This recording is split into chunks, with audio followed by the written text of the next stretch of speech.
Hello, hello, people. Finally caught one of your live streams. Well, glad you did. Uh, Lada. I am sure that's not how to pronounce it, but I hope it's close enough. How's everybody doing?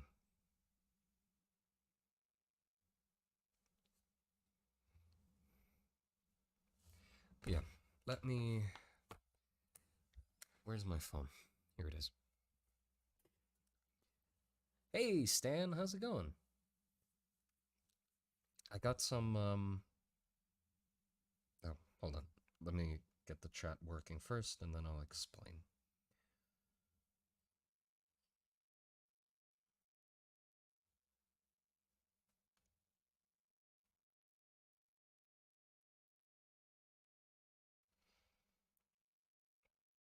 Okay.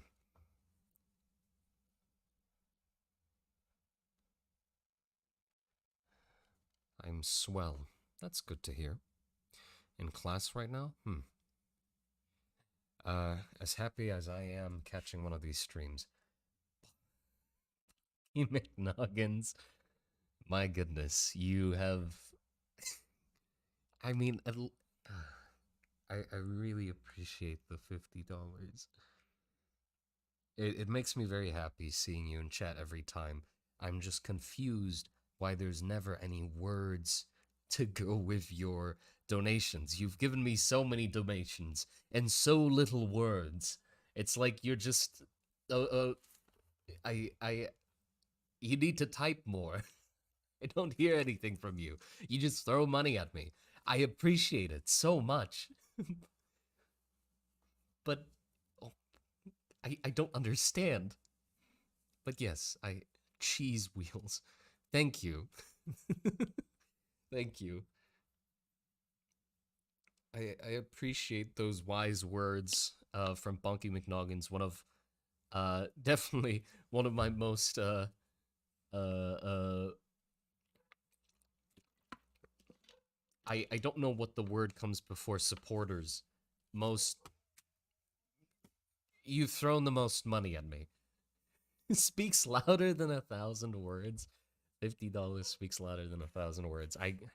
I guess so, but still, I'd love to understand what's going on behind that head, or in that head, not behind it. Dedicated. Yes, there you go. Devoted, dedicated, those kinds of words. I forgot all about those. Okay, so again, thank you for the $50. Appreciate it a lot. Diahog, hello, welcome to the chat. Charitable, yeah, all of those words. The silent patron. Yeah. Some cool ass character. That sounds like a really cool name though. The silent patron. In the dead of night, when everybody's asleep except for the beggars freezing on the streets, there's a figure. A lantern light, warm, glows within the dark fog. And then he just drops money. I was gonna continue, but I couldn't figure out how to say that nicer. He just gives money to poor people. Lada, thank you for the 50 plin. I would. Where is that? Where is that currency from? Also, thank you for the cute dog with the heart. Appreciate it. It could be a character in the Monster Garden to honor him. Honestly, yeah, I think that would be really good. Uh, Bonky McNoggins, I'm gonna make a character in the Monster Garden. Uh, that's called what was it again? God damn it! It was such a cool name, the Silent Patron. That's definitely gonna be in the world just because of your fucking support. I really appreciate it. Um, so I'm gonna have to write that down somewhere.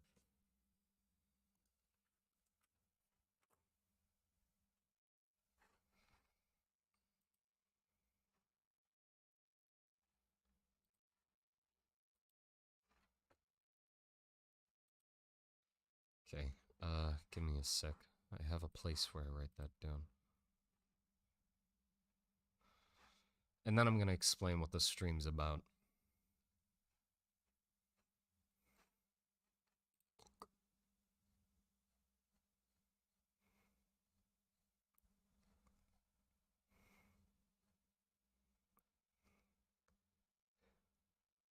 Bonky McNoggins, thank you for the additional $20. My god. But he must hold one wheel of cheese. Fine. I will try somehow to not make it silly. I mean, it'll have to fit the tone of the world somehow, but you know what? I'll try to fit cheese in, a wheel of cheese in somehow. Okay? I don't know what is. It's an abbreviation for something, which I don't know. Make him a folk legend. That's sort of what I'm thinking. Like a stranger that walks through the cold, dark night like streets and helps out the ones in need. You know, it's a tooth fairy but with cheese. Yeah, I can sort of picture like you having a big old cheese wheel on the back, and that's like the food you give. Like people are starving and stuff like that. Famine and stuff like that is ravaging the countryside, and they're like, "Oh, please, sir, anything." And you're like, "I have but cheese." Only cheese. And then you give them cheese. But it's like magic cheese and it fucking heals them or something. Uh, okay, where do I put this? Let's see. Chapters. I'm gonna put it in the folklore chapter. Where the hell is the folklore?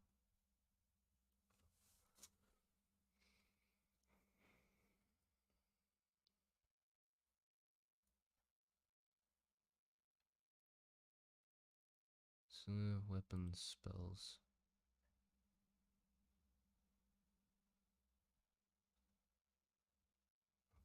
Wait, did my chat stop scrolling?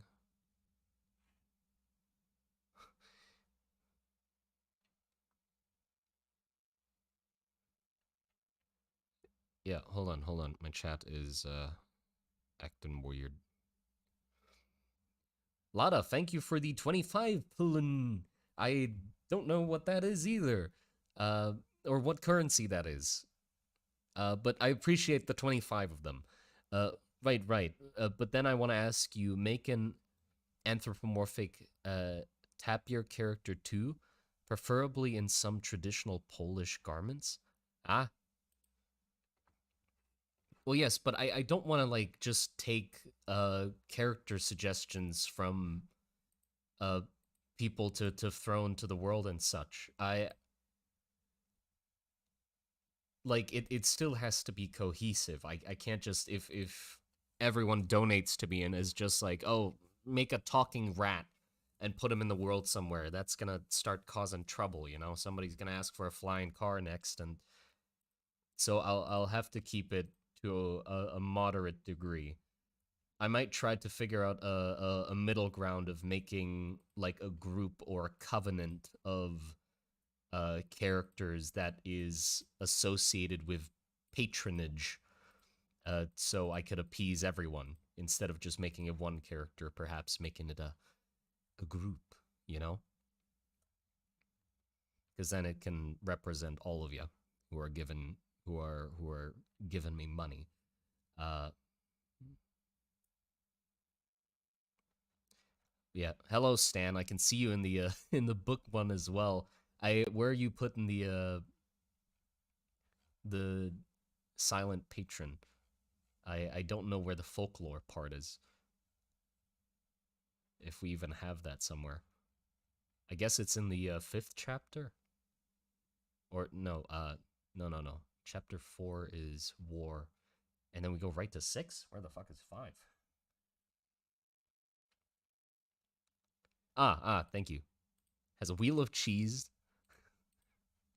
Okay, awesome. Thank you.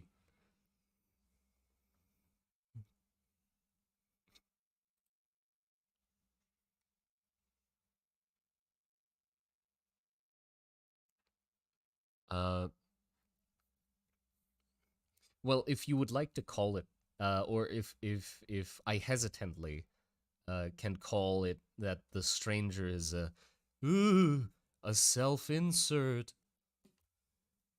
you know? Cause he's a guy who travels through the world and documents things. So I'm sort of putting myself in his shoes and writing things from his perspective. So I guess you could say that it is me drawing, but uh, I don't want to be the fucking uh, yeah, I don't know how to put it. He's a guy just drawing, but also in the world itself, I depict him, or I think of him as like a traveler who depicts stories and also draws up the things in the stories. That's how we get the illustrations. So technically, yeah, he is drawing when I'm drawing. Where can I support your book? At the moment, nowhere, but hopefully, soon in the future, when we get the book going up again, I'll hopefully get a Kickstarter going for the book with tiers and stuff like that. But that's going to take a lot of work. You know, there's a lot of planning that goes into doing that sort of thing. Uh, Also, Lada, thank you for the additional 10 plin. Whatever you do in the end, I'm happy to hop in. Okay, appreciate it. Bonky McNoggins, thank you for the $10 again. Talking rat when? For real though, just make what you wish.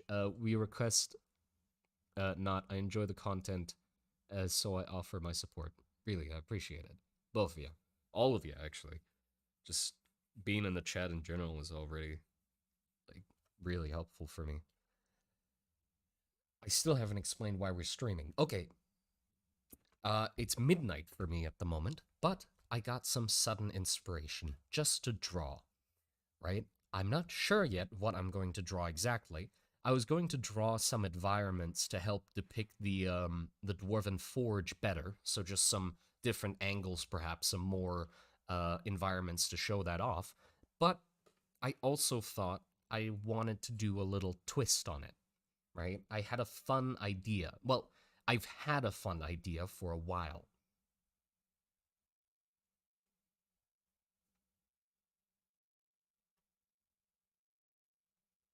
Plin is plin plin plun in my head. I can't explain why. Fair enough.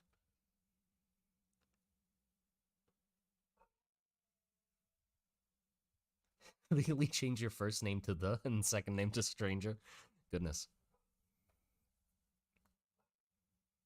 I wonder if the rat catcher is secretly a rat, like just a bunch of rats stacked on top of each other. Okay. Sorry. I had a fun idea. Uh, what if, just for fun, we draw some of the scenes, or any sort of scenes within the world, like it's a screenshot from a game with like a UI and overlays and stuff like that. So trying to mimic that sort of aesthetic, uh, and making it seem like it's a game. Wouldn't that be fun? I think that would be fun, and we can decide on what kind of genre or stuff like that we try to mimic. I was sort of thinking, we would try to mimic. It's gonna be hard, but like try to mimic that sort of old point and click adventure game style, like the not so good rendered 3D graphics. I don't know how I'm gonna pull it off, so it's gonna require a lot of playing around and stuff like that, but I think it might be interesting.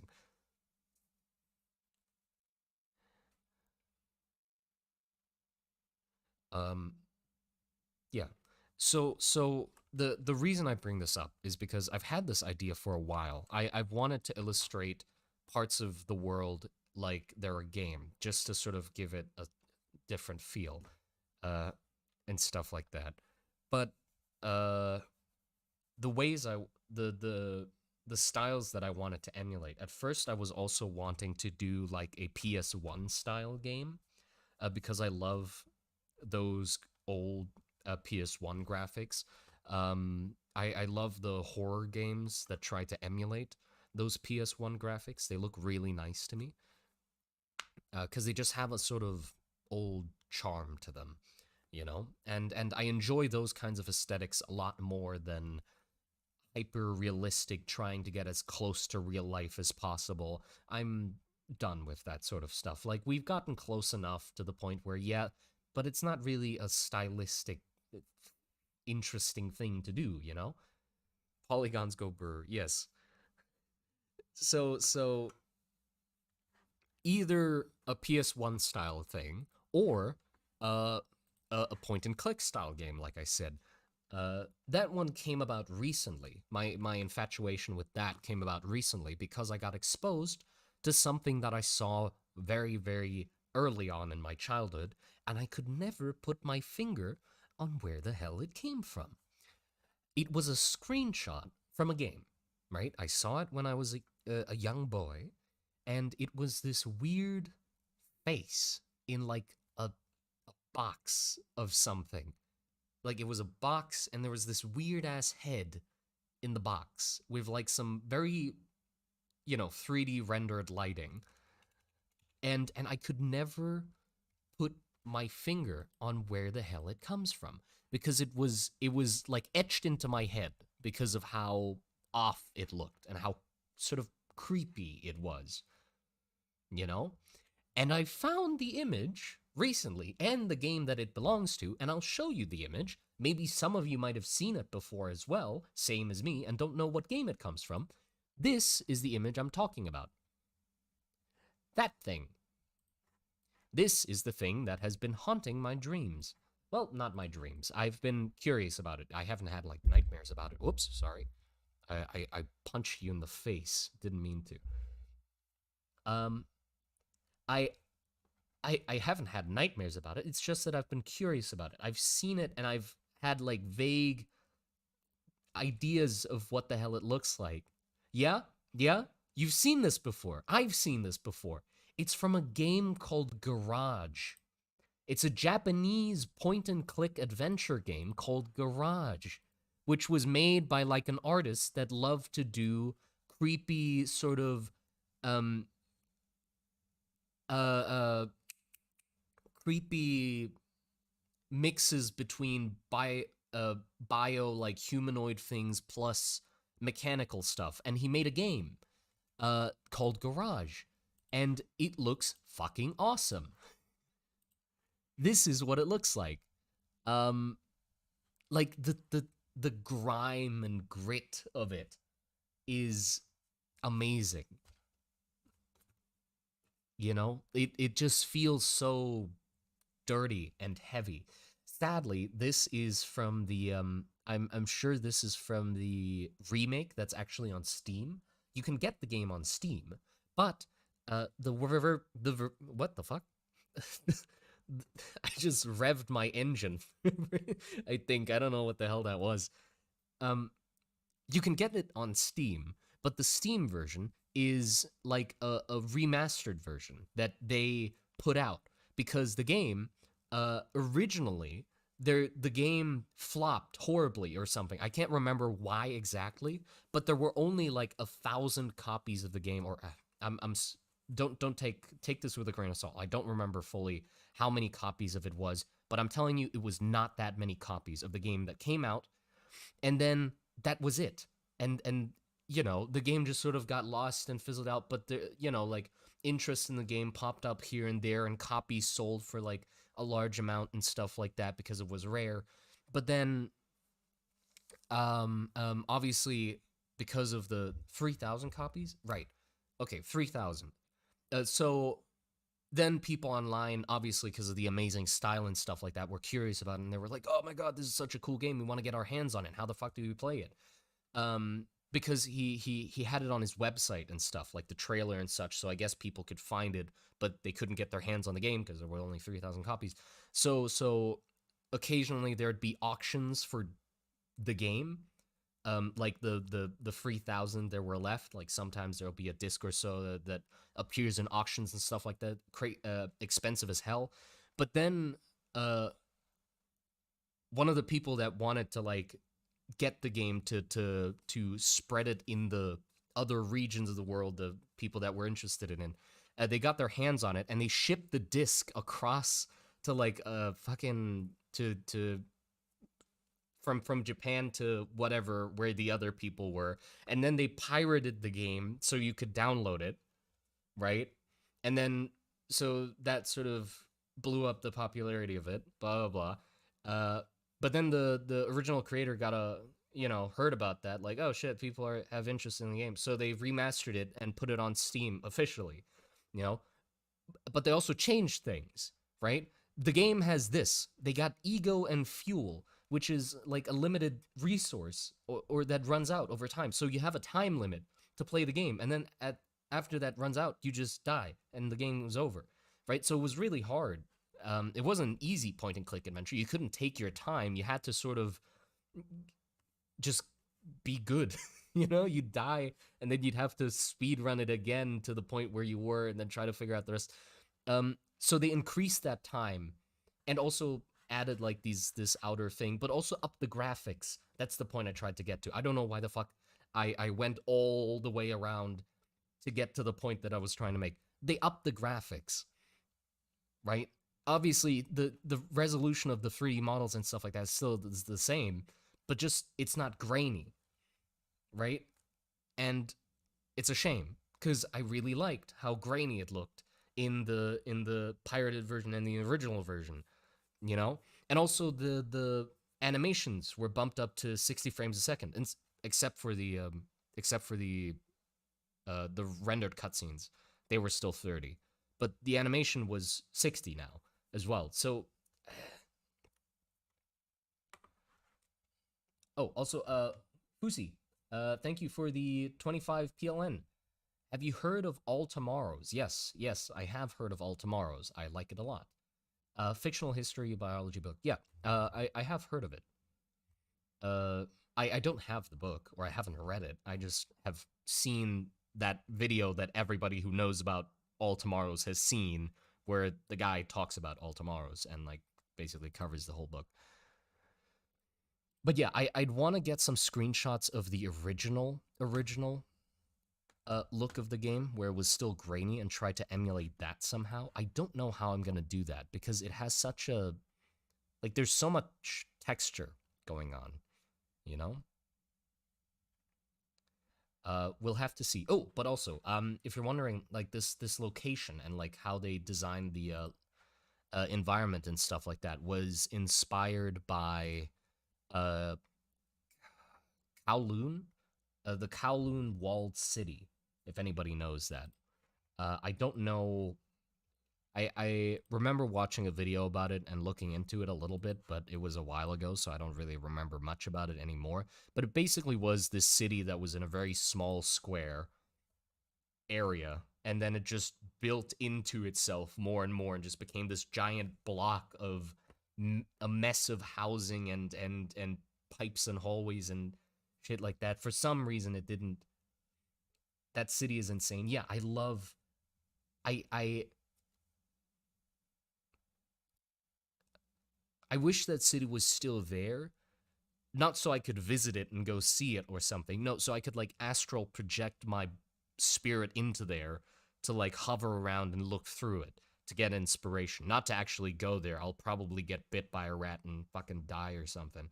But but yeah, that city is not there anymore, of course. But I love that they took inspiration from that city, and I want to take inspiration from that as well for like the bunkers and stuff like that, because I think that the bunkers sort of encourage that kind of style on the inside as well.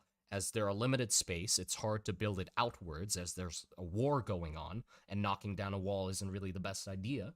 Um, so it sort of encourages that building into itself, more rooms getting added, walls getting broken down within the structure itself, more rooms getting like just it getting denser, right? uh Cad Goku Blue, I'm sorry. Thank you for the 10 pounds. Those are pounds. Following you for a while now, and have to say, incredible work, man. It needs to be said that your magic system using thimbles is iconic in my opinion. Oh, I actually know that abbreviation. Uh, you work in the industry currently? No, no, I don't work in the industry. I've never worked in the industry before. I just don't think I'd be a good fit for it. I love working with people when I did commissions. I pride myself with how I work with my customers when I did commissions and when I do commissions. Uh, but I've never worked in the industry. I've never it I've tried like once, you know, and it's not like I gave up and I was like, oh, I, I was rejected. I cannot handle this and then gave up. It was sort of like over time as I also developed as an artist by myself and my goals sort of shifted. It started off like at the start of my journey, I was like, yes, I want to be in the industry. And then it sort of changed over time, you know? And then it slowly changed from that to, oh, I want to do my own thing, you know? And I don't think I'd be a good fit for the industry because there's I get too invested in my work. Like I want time. I want to be able to simmer and think about a concept and take care with every detail of it. And if I'm not happy with it, I want to be able to go back and think about it again and work on it more, you know? But with the industry, I feel like it's a lot of go go go, finish it and then throw it to the next production line and they do it and then the whatever. It's a lot of that, you know, and I don't think I would be able to handle that. You know, I get too attached to the little concepts that I make. I'll be like, yeah, but like, why is it like this? You know, why is it like this? Oh, would it be interesting if they had spears? Hey, but what if the head of the spear is not just made out of some random metal? What if there's a species of animal that they take the skull from to make the head of the spear instead? Ooh, and what if they like bred those animals specifically to have a sharper head so they have these farms of these animals and then they just throw me out of the studio like cartoon style kick my ass and throw me out of the studio. It's like, Jesus, we just need you to design a character with a spear. Like, come on, you know. Yeah, also Blue Fire Kirby, thank you for the €5. Hello, I just wanted to ask one thing. I heard music in one of your streams. You called it uh Basentar, but I can't find it. Basentar? What? Basentar? Oh, wait. Hold on. Maybe I know what you're talking about.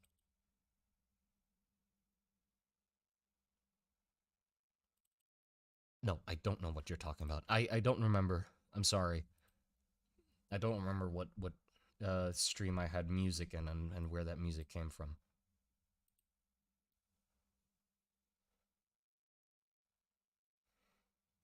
Oh, enjoy your dinner. Dinner? Dinner. Nova.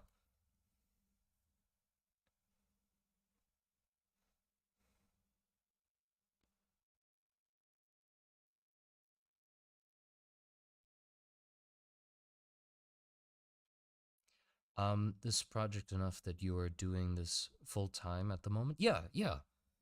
Luckily enough, with all of your support, and like the Patreon and stuff like that, with all of that, I can actually like sustain myself. You know, like I would have never imagined that it would have happened this early into the process where I could just be like, you know what, I'm just gonna focus on this. Like I can actually do that. I can live off of this. I never expected it to happen this early, but it did. You know, so that's what I'm doing. This is what I'm doing. Which is incredible. Honestly, I still I don't think I've fully grasped it yet because it's honestly been just how many months has it been? You know, it's been like 3 4 months since the start of all of this. You know, and yeah, yeah, that's still not enough time for me to be like, oh yeah, I fully what the fuck, bro. Bro, you're gonna make me cry. What the fuck? Come on. Oh, Bonky McNuggins, thank you. Genuinely, thank you. All of you.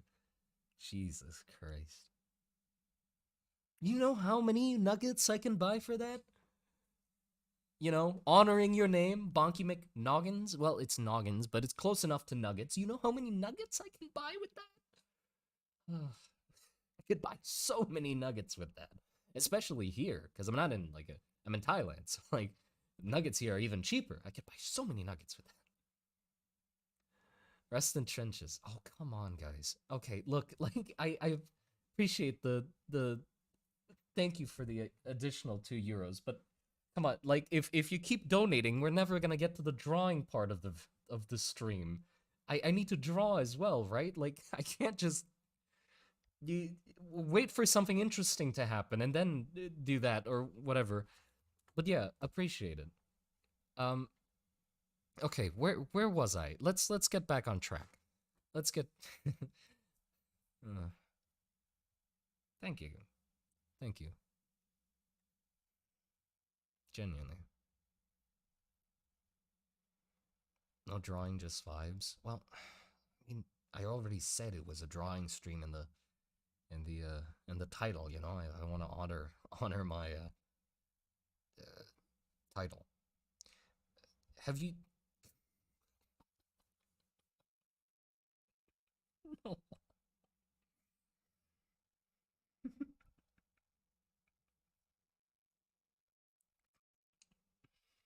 Adamas.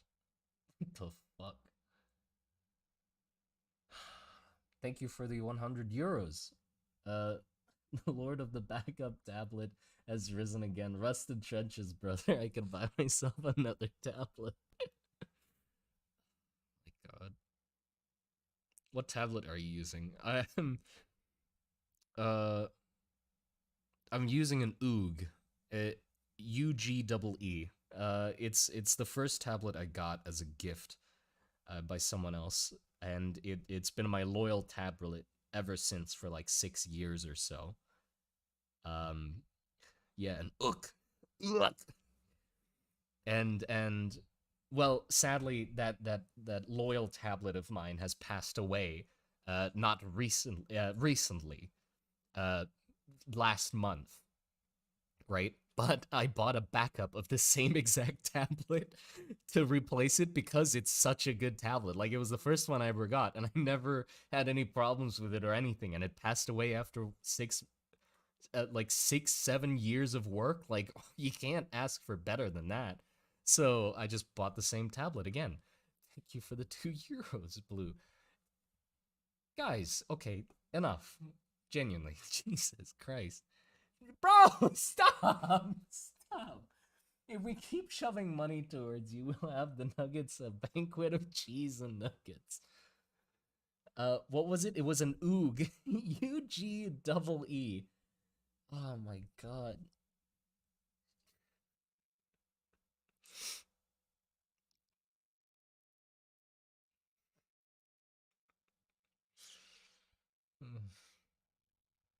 Okay, let's get to drawing, all right? I really appreciate it, but let's actually get to drawing. Okay? I wanted to draw some different scenes, especially uh, uh um I'm not making sense. Hold on. Make him weep. You are. It's working. Stop. It's enough. Way beyond enough.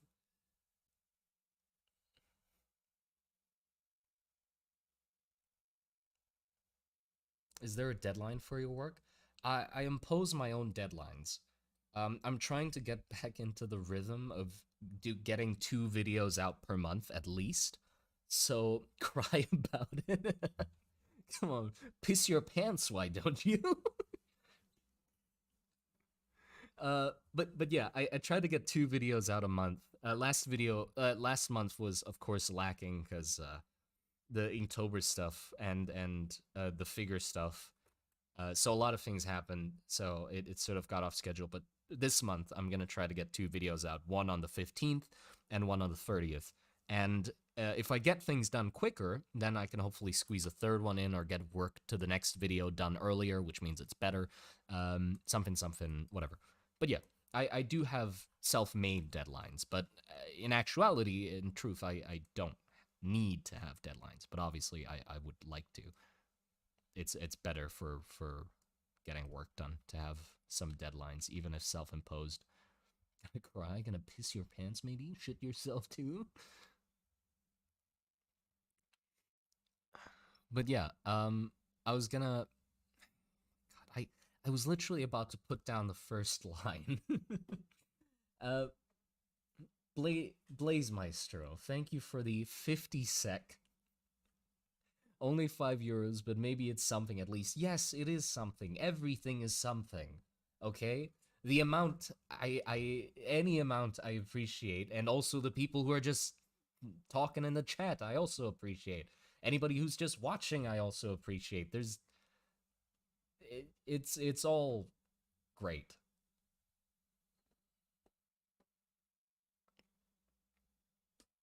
Little piss baby. Oh no. But yeah, uh, scenes. Right. I was gonna draw scenes.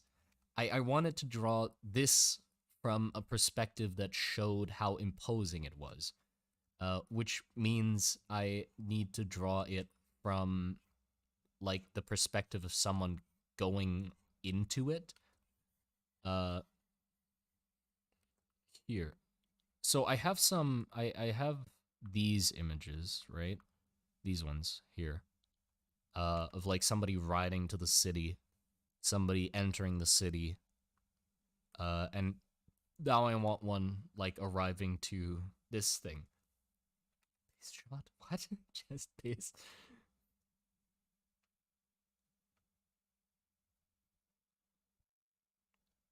Oh god. But yeah, I mean we already see the scale a little bit. Like these are supposed to be carts, and they get like really small towards the center. So let's see if we can try to capture that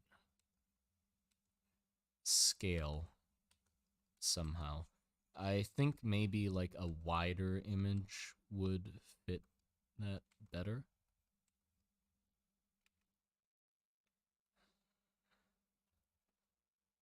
The chat has developed into blessed chaos, and I love it. Yes, I love it too. Is this the Dwarven Bazaar? Yes, yes.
Why we pissing? What?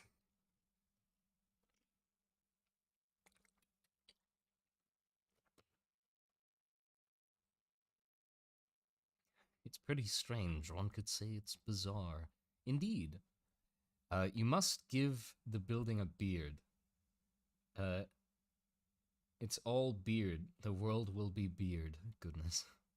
No, no, it's not gonna be all beard.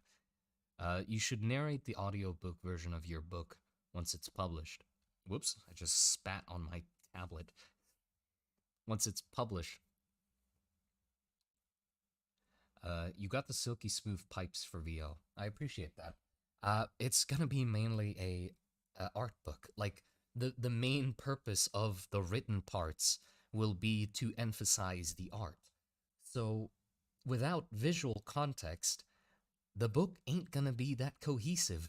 So we sort of have. I don't think it would work in an audiobook version, unless you want me to also describe the images instead of, you know, that's gonna be a lot.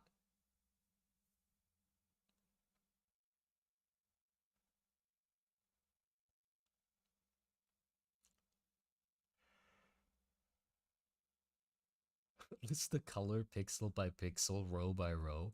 God. That's the equivalent of you spitting onto us. No, no, don't know. No, it is not. And don't even imply that sort of thing. Bonky McNoggins, god damn it. Thank you again for the money. Appreciate it. Please stop. Please. Save it for like the miniature or something. Like we making a figure, right? We're making a figure. So you could like support me and also buy something. You could save money for that. Or maybe the book, you know? Because then you actually get something out of it. Like a book, right? That'd be such a better way to uh yeah. To Simon and his bits.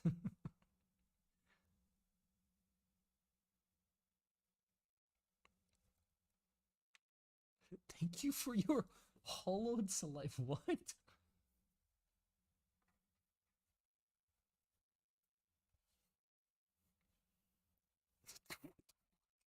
Villa, thank you for the 1000 huff. I wish I knew what the huff is. Um, just wanted to say that your streams always make my World of Warcraft farming sessions 100 times better. Can't wait for the book. Appreciate it. Thank you. I'm glad they make your farming sessions 100 times better. Uh, stay on the grind. Stay on the grind, my friend. You can do it. You can get those levels. You can kill those monsters. You can pluck those plants or whatever the farming involves. I don't know what kind of farming. Maybe it is the plant kind. Who knows? Yeah, grow those crops. That's what they do in World of Warcraft, right? They farm. Huff, Hungaria. Oh, Hungaria? What? Hungary. Can you name a car for me to learn about? What? The teacher in my districts have been on strike for over a week and I have nothing to do. A car for you to learn about. I don't know enough about cars to help you with that. I'm sorry. Some sort of pickup truck. I like pickups.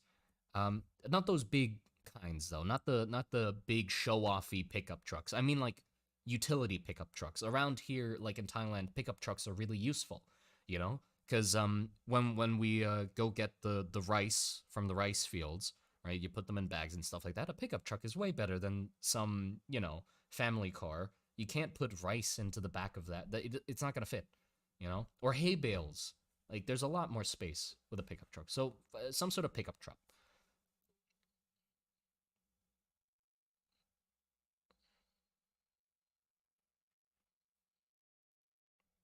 I recently started drawing with a fine liner brush, as it seems like you like to do as well. It really makes you commit to the drawing, doesn't it? Well, I mean, on the computer, it doesn't really. You can still delete everything as you wish. On the sketchbook, like in real life, I mean, the committing thing really depends on what mindset you go into it with. You can say that, yeah, on paper it is committing because you can't erase it, but I don't commit to drawings when I draw on paper. I can just throw out any drawing when I mess something up or don't like it. So it doesn't feel like I'm under any stress because my sketchbooks are absolutely mess. They're an absolute mess. They're just random scribbles and written text and like wrong perspectives and ugly lines and whatever, because it's the purpose of my sketchbook is to get my ideas out. It's not for me to make pretty sketchbooks that people will see. No one's going to see these. Well, I mean they will, because I do sketchbook tours on Patreon. I really need to do one of those again. But I mean, like, technically no one's going to see them, they're drawings for me. So it doesn't matter, right? Which means you don't really have to commit, or I don't feel like I commit. Even if I use a pen, which I do, I use a pen to draw. I don't use a pencil anymore. I used to use pencils, now I don't.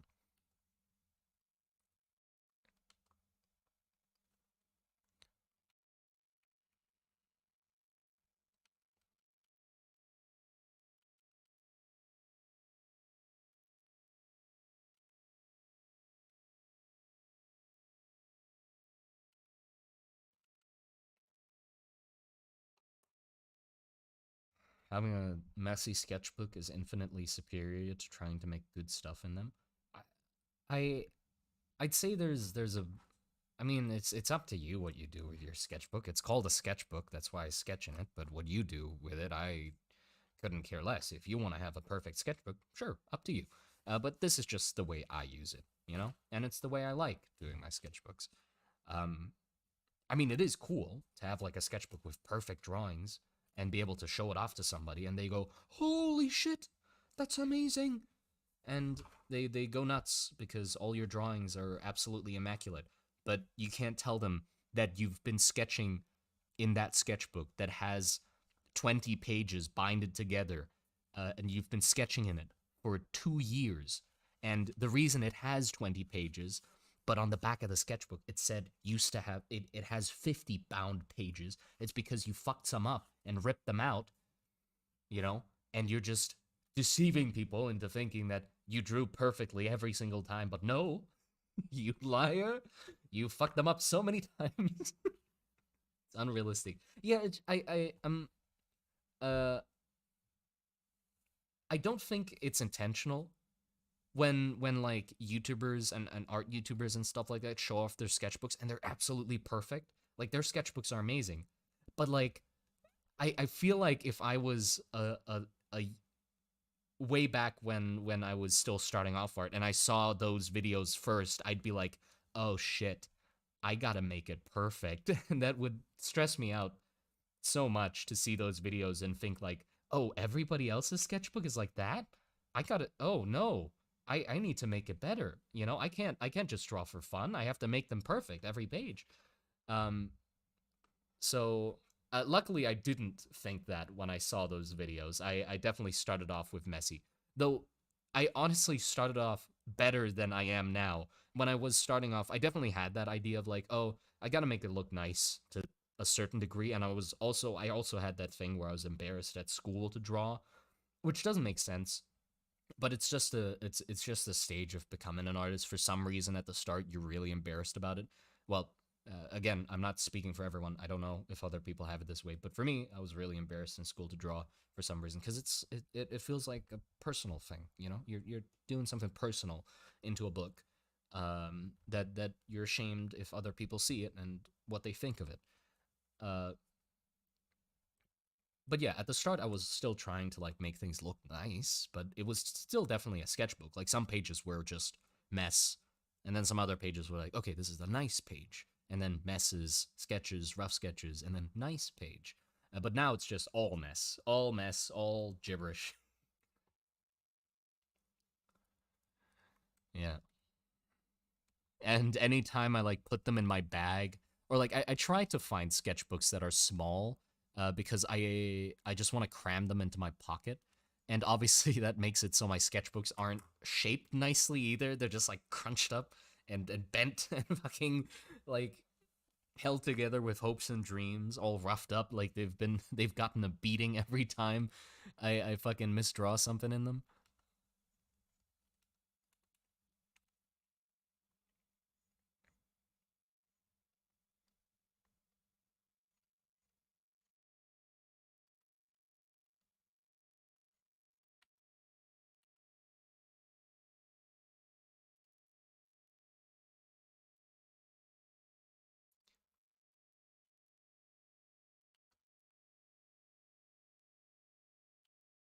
What I like how the project is called Monster Garden, but there's no garden in any significance in the world, no, nor any monsters.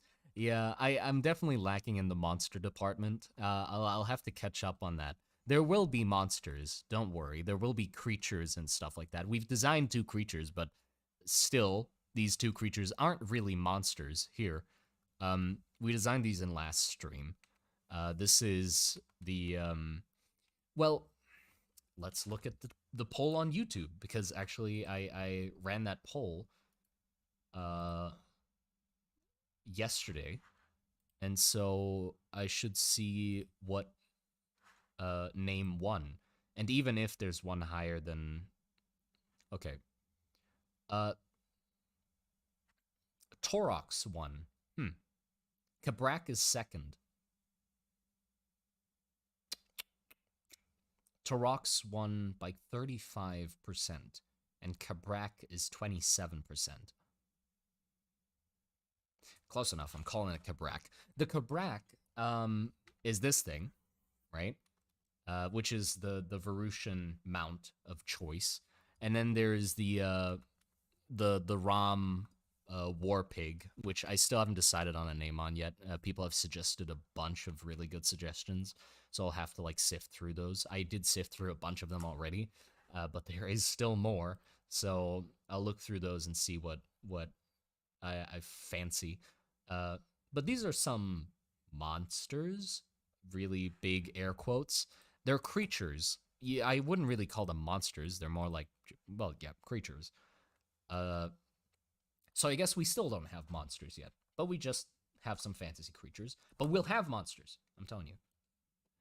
Um, what got you into drawing dark, gritty fantasy specifically? Was there inspiration? Was there any inspiration to have, or have you just always been drawing to that genre? Best regards.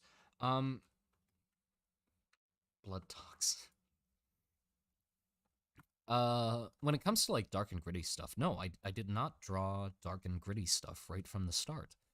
What I started off with was things I liked, and at the time, when I started drawing, the things I liked were the games I played. So what I would be drawing would be things from games that I liked. I liked um, I liked Warframe, right? I was really into Warframe around that time. I wasn't playing it efficiently, if that makes sense. If anybody knows Warframe, I wasn't like grinding or anything. I was genuinely playing it for fun, but strangely enough, my fun in that game was being a merchant. That was my version of fun while I was playing that game, which means I was farming prime parts and anything that I could find that was sellable. This was before Riven mods, by the way. Riven mods weren't a thing yet. Endo wasn't a thing yet.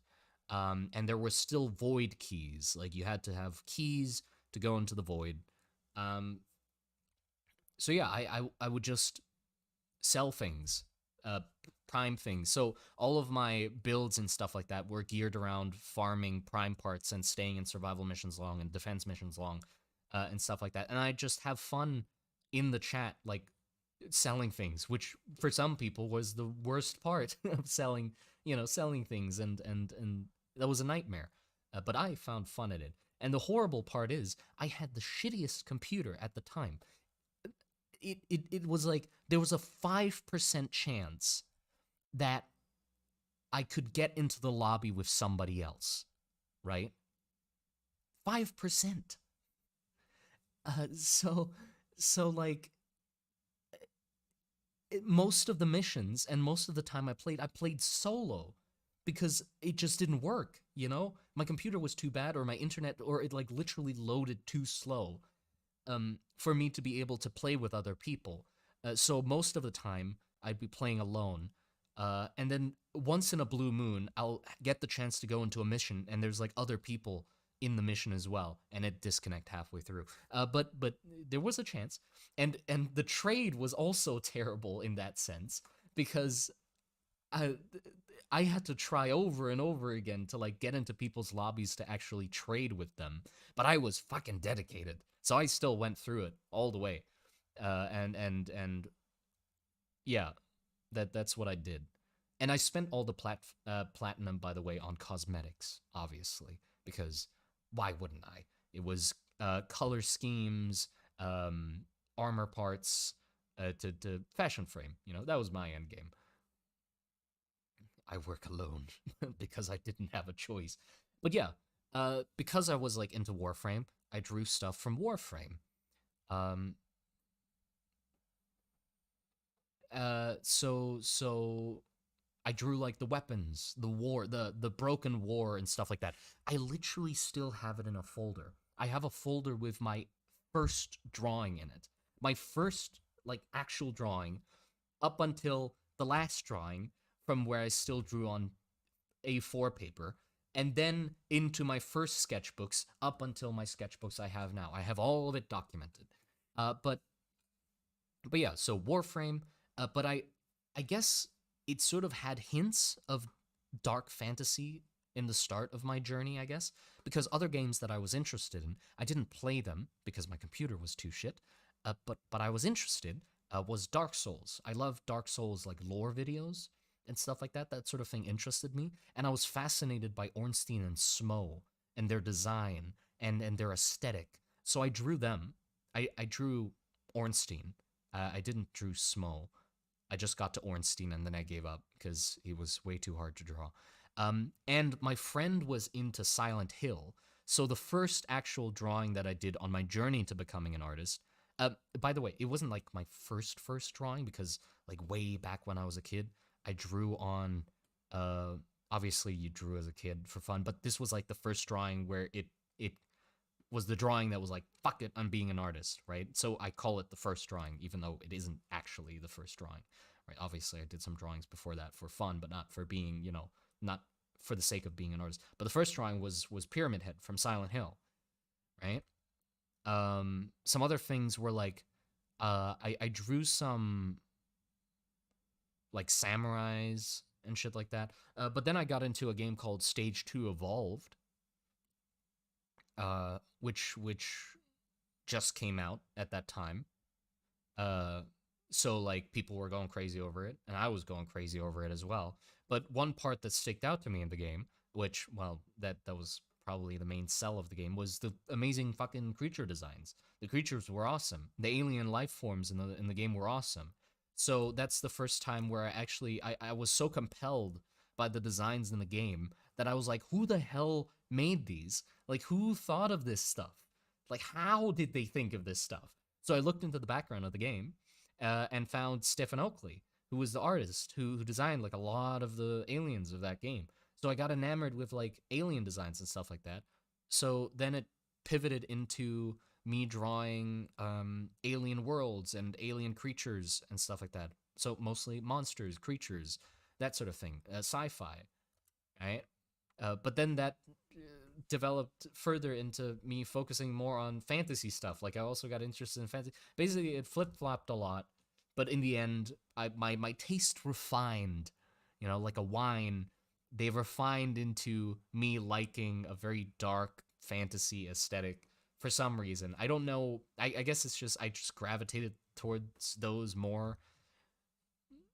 I just like horror and stuff like that because like way back I also liked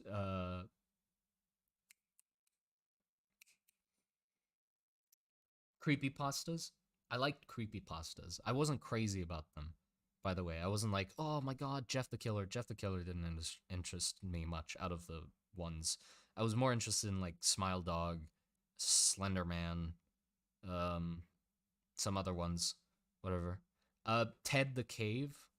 I was interested in that one too. Ted the Cave. That was pretty much the first creepypasta, I think. Um, that's where my interest in caving came about as well. Like how I got interested in like caves and how horrifying cave diving or caving actually is. Like how the hell anybody in their right mind thinks of doing that. I still don't understand. Have you played Scorn? No, actually, I have not played Scorn.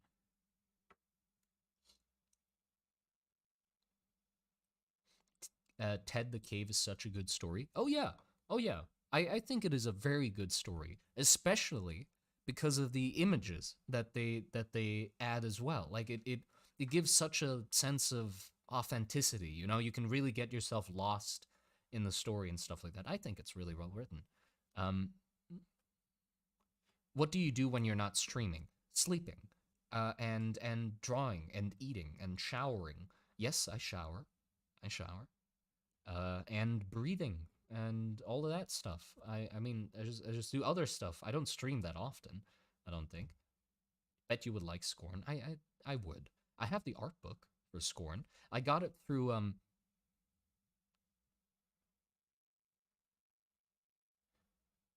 I acquired it legally, and it has really cool art in it.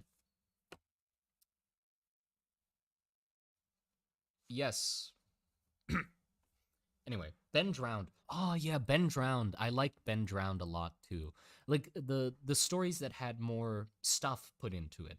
You know, the ones where like Ben Drowned. I really liked Ben Drowned because they actually, you know, tried to like make footage or had footage for the events that they described, and that was like really cool. Uh, and it really helped like make the story feel more authentic and stuff. You sure about that? Yes, yes, I'm sure. Any tips for beginners? Have fun, I guess. That's sort of I yeah. I you know what? That's the first thing I'm gonna say I'm confident about. That is a piece of advice that I'm giving to beginners because I'm very hesitant at wanting to give advice. This is genuine advice. Just draw what you like. Like, don't worry about fucking practicing or anything like that for now. Draw for fun. Draw the things you're interested in. Because, like, at first you gotta get yourself hooked first before you, like, force yourself to, like, practice and get good right from the get go. You should be drawing for fun. So do that. And then, like, even just that, just drawing for fun is just gonna get you so far before you even have to think about practicing. You know, you'll just naturally get so much out of drawing for fun. And then maybe when it starts slowing down or you get serious with it, then you can think about practicing. And then even then, try to find fun ways of practicing. God, don't make it horrible for yourself. You know? It sucks when you make it suck. Make it fun.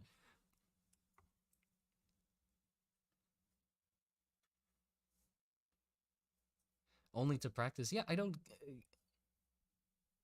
Is this piss thing an inside joke? It was a joke I made like 20 minutes ago, and people are still mentioning it. So, yeah.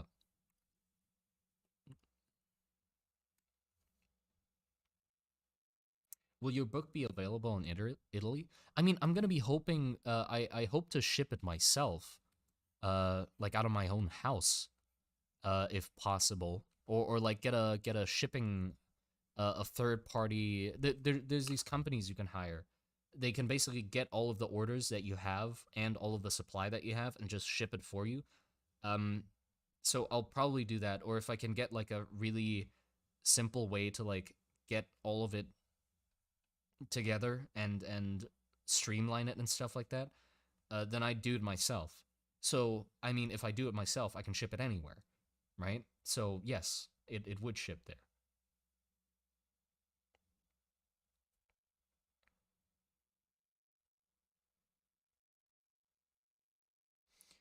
Also, thank you for the $10. I didn't say that, and thank you for the $10 from uh, Bonky McNoggins and 100 sec from the Comes Mex. Thank you very much.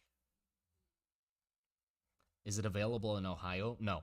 Sadly, any sort of cargo, whether it be shipped through plane or by road, will be like shot down by lasers. Did you not forget? Did you forget that Ohio is surrounded by like a laser defense system, right? Uh, it's not to keep things out; it's to keep things in. But it also inadvertently destroys everything trying to get in. So you're sort of on your own there. Um, you might be able to like smuggle it in, but I can't guarantee. So yeah, sorry. Do you know about Ultra Kill? Yeah, yeah, I do know about Ultra Kill. It's not my type of game, but I think it's really cool. But I don't think I'd like it. I'm not good at moving and shooting at the same time. I either shoot and miss or move and don't shoot. My brain doesn't work that well. How about the UK? Well, everywhere. I'm gonna try to get it to be able to be shipped everywhere. Hopefully, right? So anywhere where you are, that it's getting shipped there.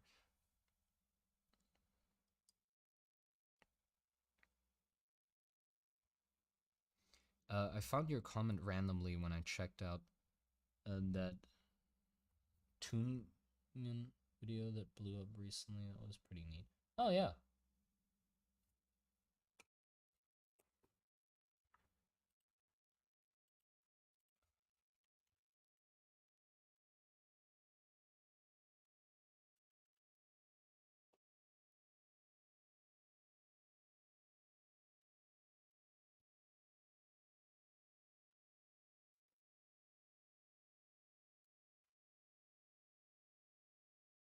about Finland. Oh my god.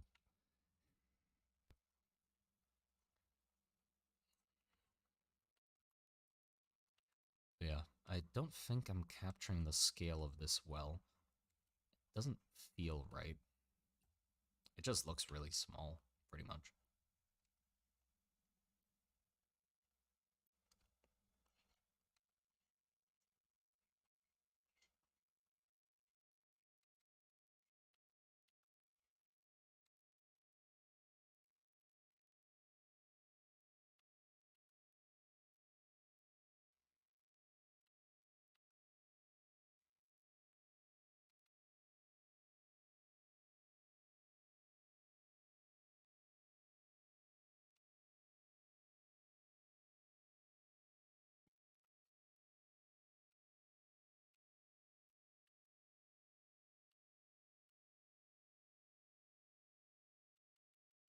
Don't want to cart that close, because then it's going to look like the building's small.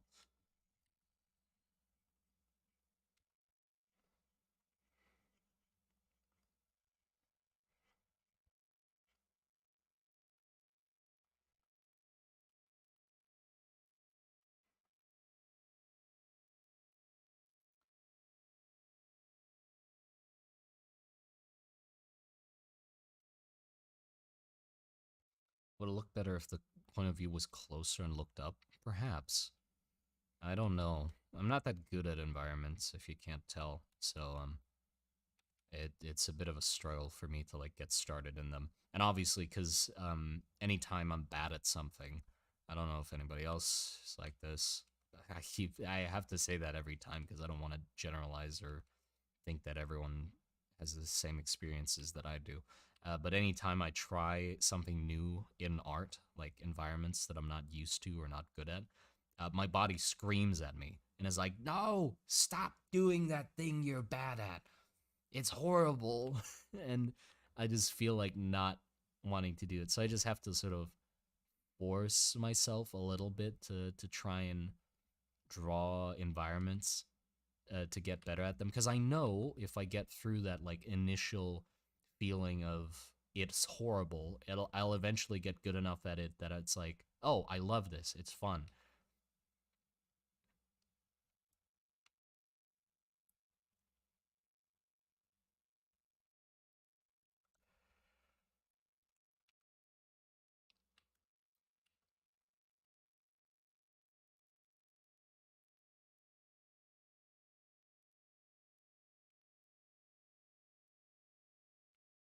It does extend deep underground. That's the whole point. This is just the entrance. This is not the whole thing.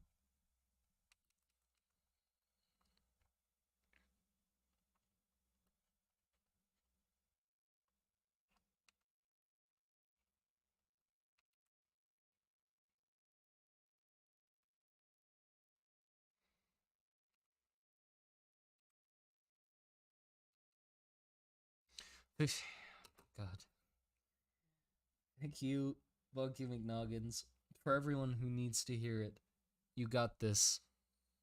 Thank you, Bonky McNoggins. You're an inspiration to all of us. I will bonk all the noggins for you. Um,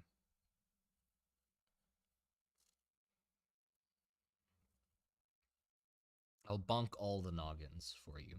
Next time I get to the, No, I can't say that. Never mind. This thing is bad for the environment. I don't think people in this era where the story takes place they don't really care much, I don't think, about that. I don't think that's their first priority.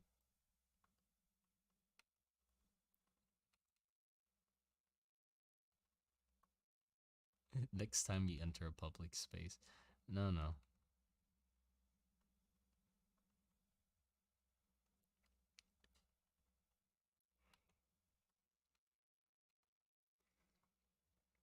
I guess a big part of like making it look bigger would also be like the shading, of course, like making it look really far away.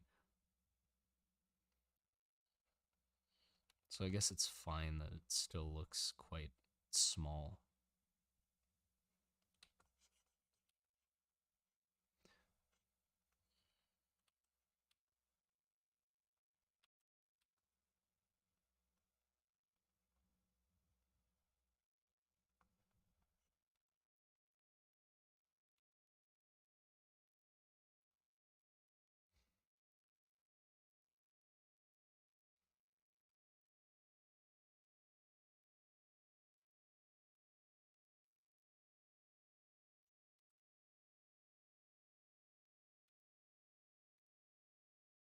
Hello again. Hello, rabbit. Come back.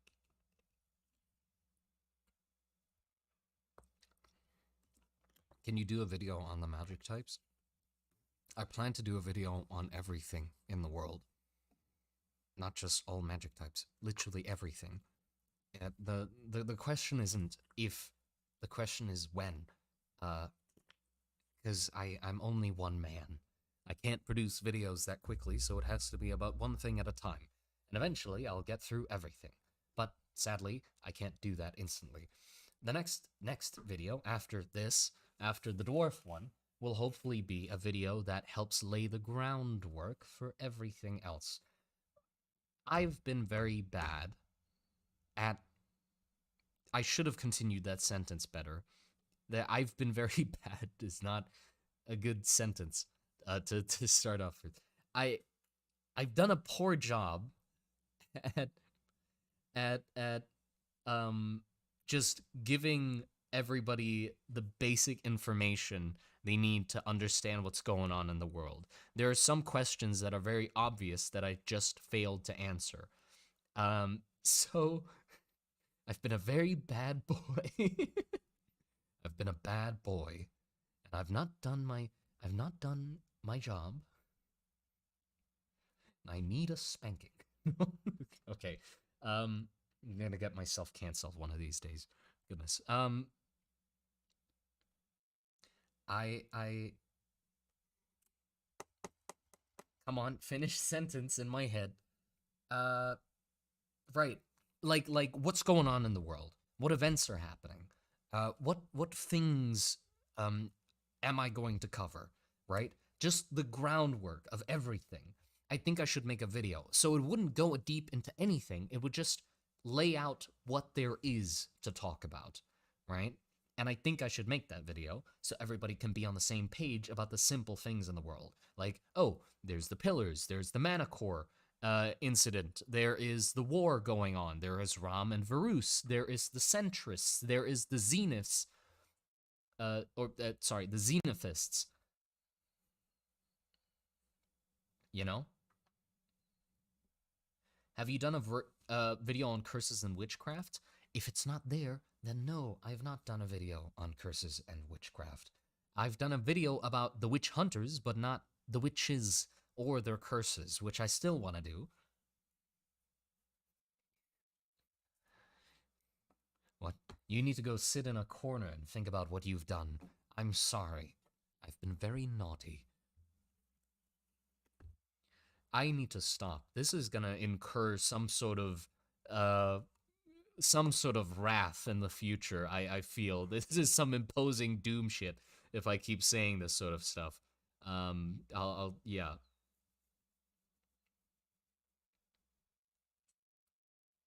Please stop.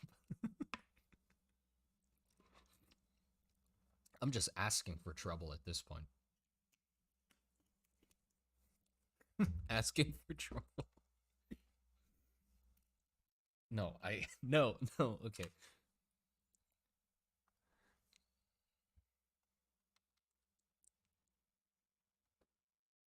Douse him in paint?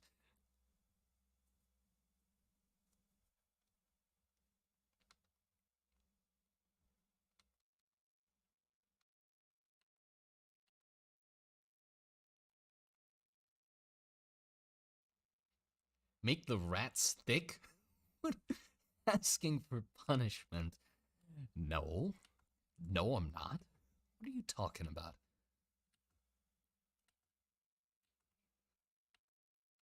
Anyway, let me bend down under my desk very slowly to reach for the my phone charging cable. Gosh, it's so deep in there under the desk. What should I do? Oh no! What? Oh no! Terrible! Gosh darn it! I'm stuck under the desk. God, terrible. Simon kindly, why? Why? It's to weed out the weak of you. This is to weed out the weak viewers. The weak will leave and only the strong will remain. And then, you know, I have an healthier audience. Actually, no, that's not good.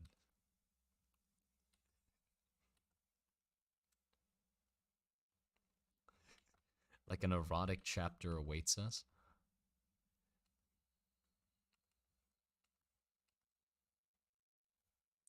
Simon got me acting up. Personally, I love it. Okay, see, I'm already going too far. If some people say, "Oh, I actually like this," no, no, too far. Joke's gone too far. I apologize. I'm gonna go make an apology video now.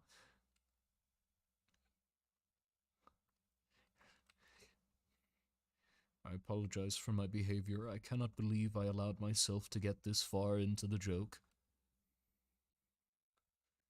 I did not mean to weird out some other people and make some wet and gushy. That is horrible.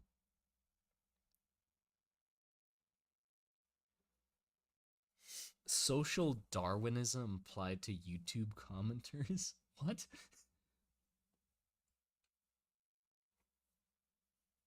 Bro, please. Regarding the allegations.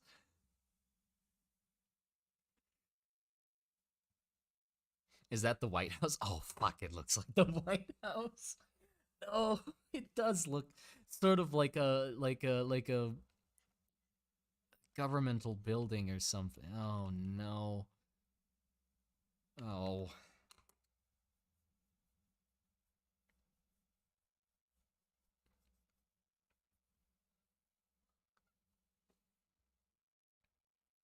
Wet and what? I said gushy. Gushy, you know? I don't know if it's an actual word, but it feels like it describes it well.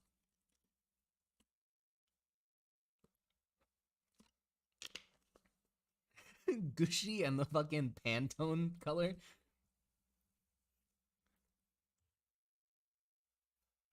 Define gushy. Um. I don't know. I don't know.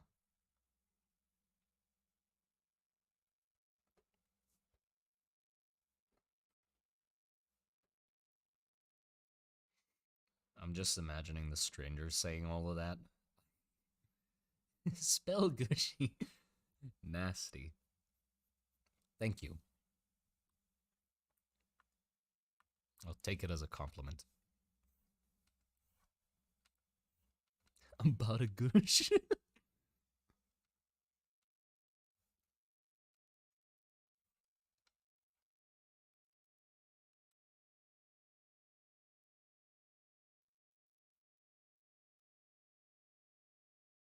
Gushy and the Pantone color sounds like a children. No, no, no, no.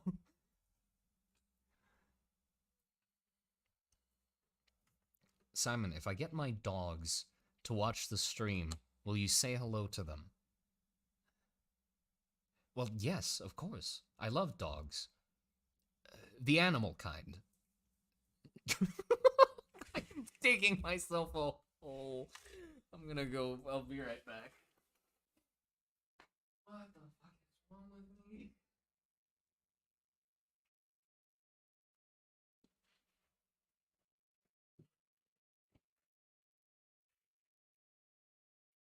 Hello. I'm back. Bonky McNoggins, thank you for the $20.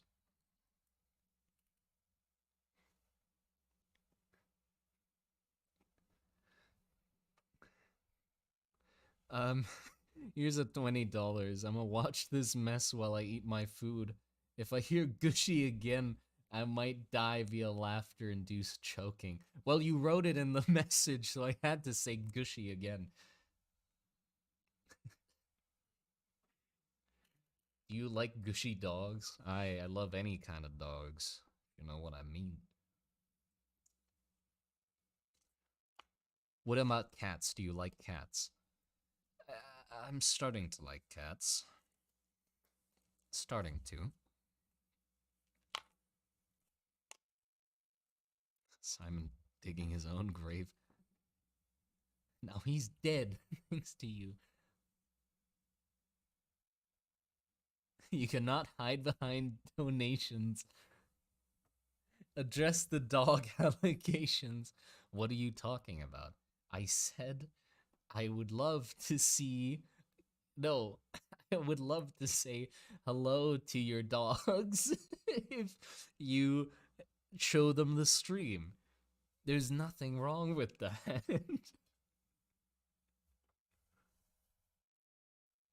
At this point, I'm expecting people to start meowing. No, what do you know? Simon would love to let those dogs.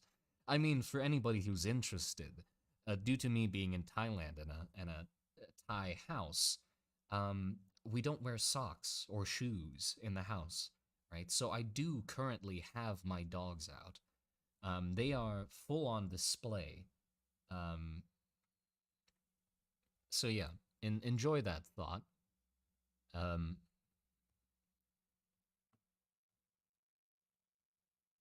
Thank you for the two no, thank you for the two euros, Rokun. I think you missed mine earlier. My earlier dono. Oh, I'm sorry about that. I didn't mean to. Thank you for that one as well. Um, OnlyFan dogs reveal dog reveal when. Oh my god. I've informed the Discord. Throw this man on Mickey feet. No. No, no, no, no. Put those grippers away. Nah. I'm gripping my grippers right now. That's why you don't see me. That's why I'm taking such a long time to draw. It's because I'm drawing one-handed, and my other hand is currently interlocked with my grippers. Like toe to the finger, you know, between each of the between each of the notches. Like a couple holding hands.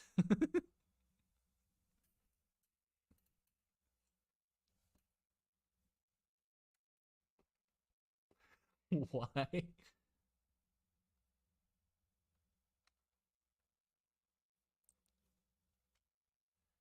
How many dogs do you have? Most people have 10. I also have 10. Um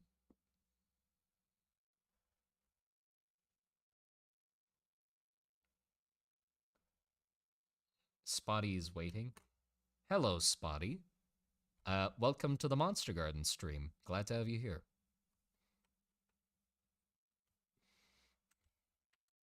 But yeah, I love dogs. The animal ones. We're going back to that. Okay. I got I do have a dog of my own. Though she is definitely not in my possession the whole time. Thai dog owning is might be a bit different from what you expect it to be, because we normally just keep dogs outside, right? And it's not like we force them to be outside. They literally just prefer being outside. They're more outside dogs. Um,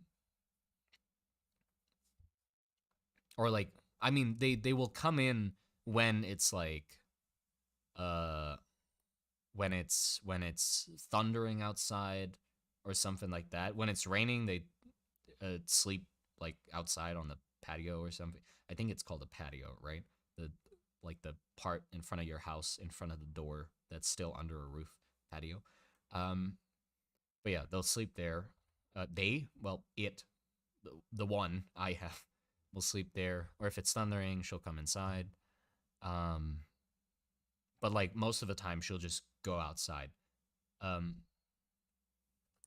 and she'll just like walk around and disappear because she has her spots where she'll just walk out onto the street. Like I'm not like on a main road or something. We're in like a soy. What the fuck is soy? Uh, alley? No, just a street. You know. So like she hangs out with the other dogs. Like they'll hang out in the streets or like go visit each other's houses and stuff like that and just chill in front of the houses, play around and stuff. And then when it's food time, You know, you just clink a bowl and she comes running from a block away or something and just comes back to eat. And then she'll either choose to sleep at home or sometimes she'll leave and sleep with her friend or whatever. You know, she's a golden retriever, by the way. Cute one. Really, really adorable golden retriever. Really the sweetest dog I've ever had. She just is very. She's just there, you know, just existing. And if you pet her, she'll like start leaning on you, and then she'll like put all her weight on your leg and lean on you. Um, so when you have to like when you go away, you can't just like stop petting her because if you move away, she'll like fall over like a fucking domino. So you gotta like slowly tell her that you are stop, you know, hey, I'm gonna stop petting you now. You need to support your own weight, otherwise you'll fall over. So please do that. And then she'll decide if she wants to do that or not. If not, then you'll be there for a little longer. But if yes, then you know, you can you can go. But yeah. And she once was in the we have like this fish bath in front of the house, or it's just this bowl with water in it. It's like this big bowl for decoration, and it has some like water in it and stuff like that. She climbed into that and sat in there once. I have a picture of that, of her just sitting in our our fish bowl. It's, yeah, she just decided to do that.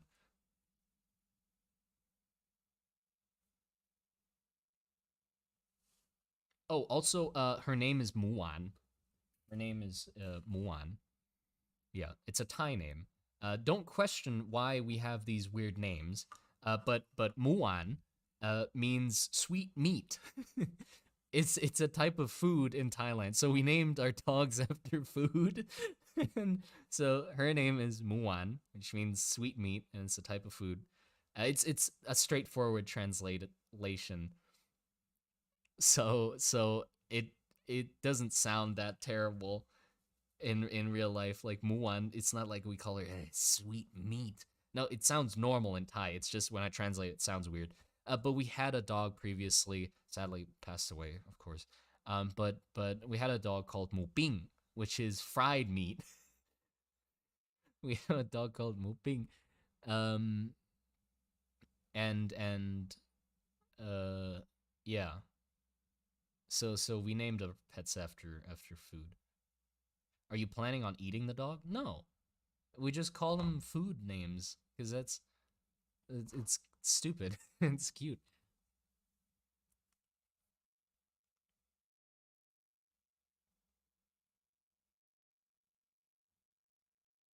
I also have a dog named Oreo. See? But yeah, hold on. Let me see if I have that picture. Maybe I can send it. I hope fucking GeoGuessr guy from YouTube doesn't see it though. He's gonna find my location instantly when he sees an image of my dog. He'll be like, "I've spotted that dog. I know exactly where you live." So I gotta be very careful about what I'm thinking of doing right now.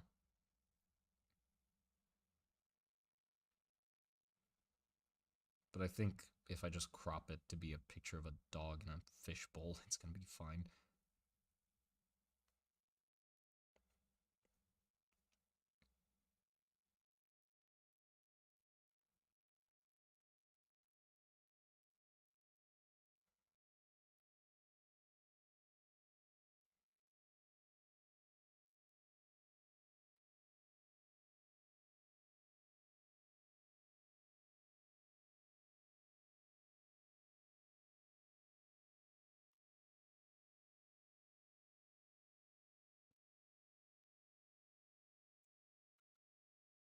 Hmm. Oh, I got some pictures of my mom's cows as well. It's nice.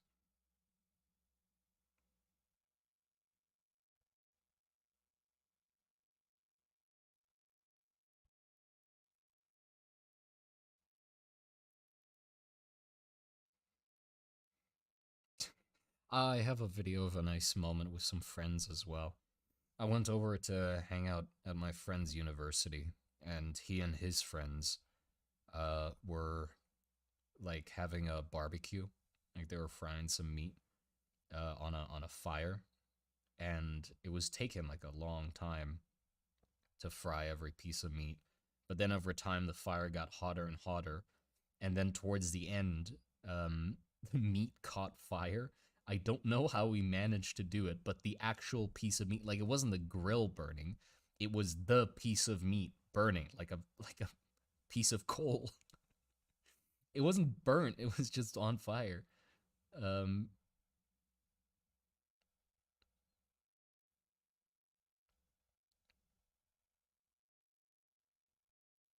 where the hell is that picture? Have I lost the picture of Muan? That'd be terrible.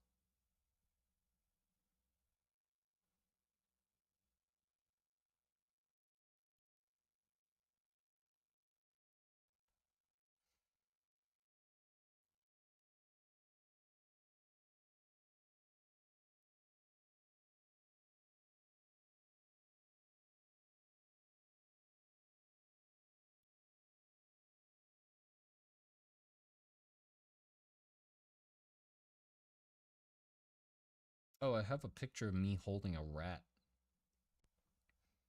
There was just a rat randomly outside my house once.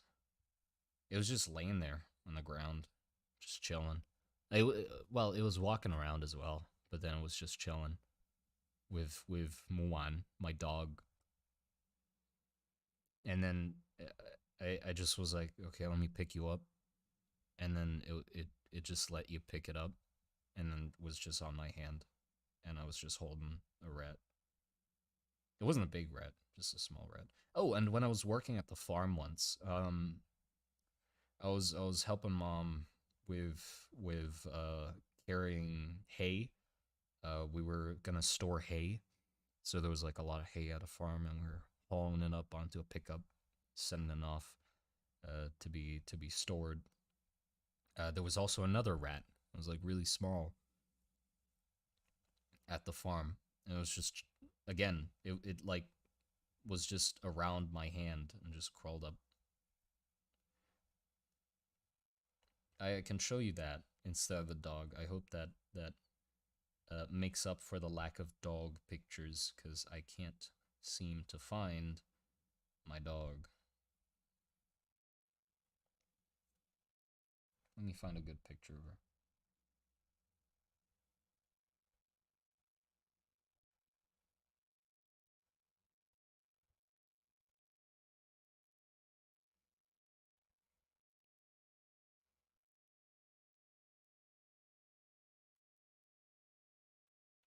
Okay, here you go. This is a good picture. Let me send it into the Discord. I'll send it into the I'll just send it in the general chat. That's all right. Just general chat.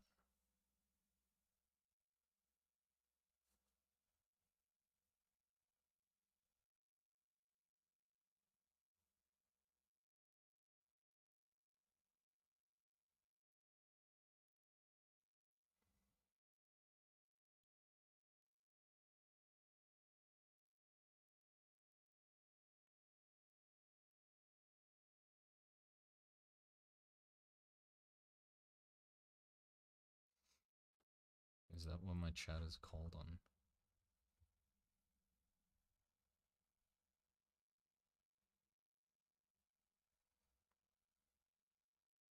Yeah, general 1.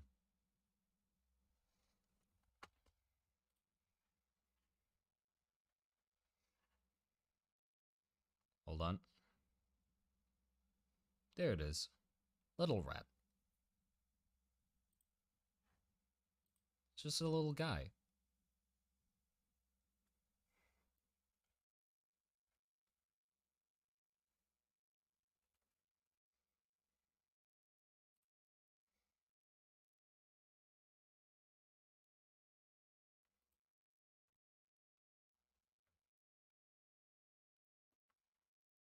Okay.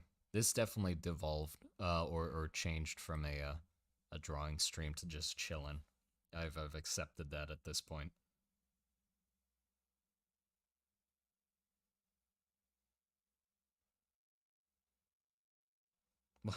You shouldn't pick up a rat. They will see the world from the height of a man and grow arrogant. Supplanting the human race. What? Supplanting the human race and doing global warming again in their infinite hubris. Big head Minecraft baby looking. Hey, don't do my little rat boy like that.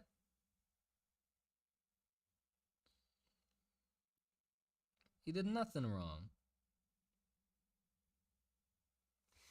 Okay, let's get back to drawing stuff, all right?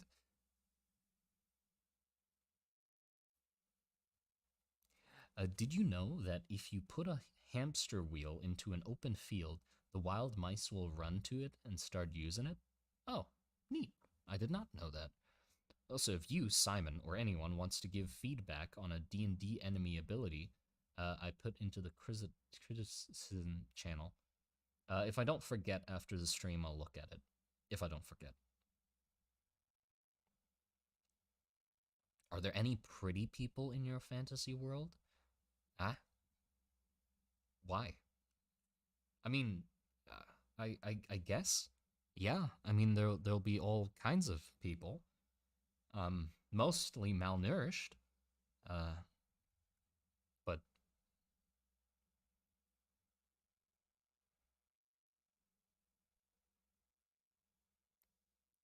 yeah, Jakob is plenty pretty. What are you talking about?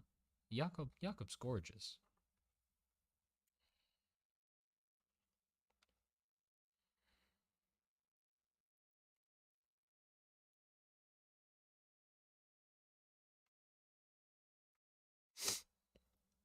But yeah, I need to draw different or another scene. I mean, I guess it shows scale to a certain degree. Oh, we could do the classic draw some birds flying to show scale. Yeah, yeah. There you go. And also add some clouds in the sky. That'd be nice too.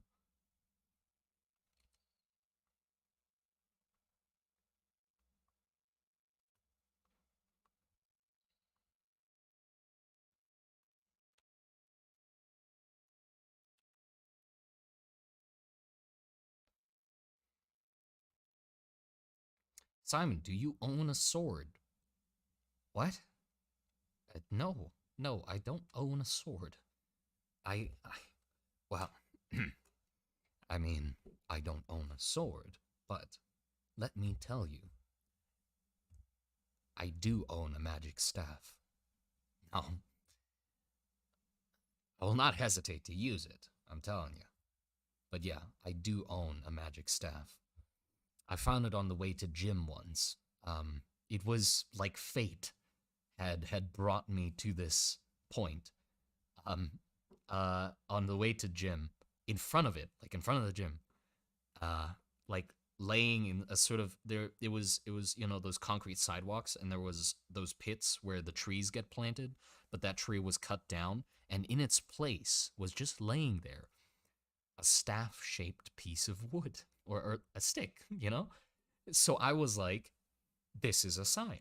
Obviously, any sane person would walk by a staff like that and be like, the universe has chosen me to become a magic user, right? I don't need to go to gym anymore, obviously. Fuck gains. I need to be a magic user. Like, what the fuck? They're literally giving me my weapon of choice right now. So obviously I stopped going to the gym. No, but I took the staff, I hit it because I was worried. Oh no, I mean I still want to go to gym, but I don't want to lose the staff. What if some other person who thinks they're the real chosen one, whatever, what the obviously not, but maybe if they see the staff there, they'll be like, oh, I'm the chosen one, and pick up the staff like fucking idiot. Yeah, so I don't want that happening and stealing my uh prophecy. So I took the staff and like hit it in like a corner next to the gym, and then I went to the gym. And then after I left, I took it with me on my bike and just held a staff. And now I have it. And I can't wait till my magic abilities start showing.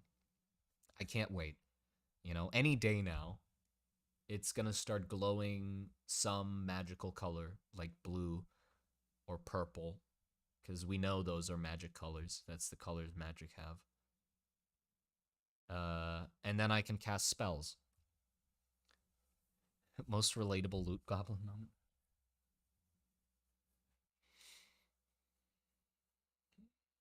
Soon your origin story will begin. Yeah.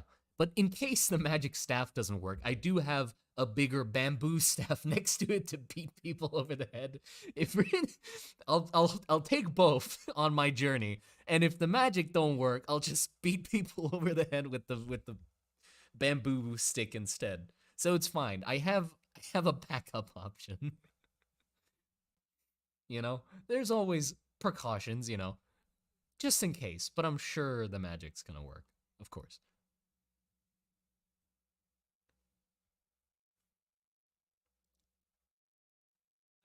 No, no, no. Don't tell me it's one of those origin stories. For some reason, my mom gets awfully nice. Like, just the sweetest moments we've ever had. And it's like, oh no, where's that? Where's a source of fire? Is there gonna be a raid in our village or something? This is not good. This is too happy. No, too perfect. Staff when not magic, big stick. Yeah, but I don't want to ruin the staff. What if I hit somebody with the staff and the staff breaks? So that's why I have a bamboo stick instead, because bamboo's tough, right? So the bamboo's not gonna break. The staff might break though. Yeah.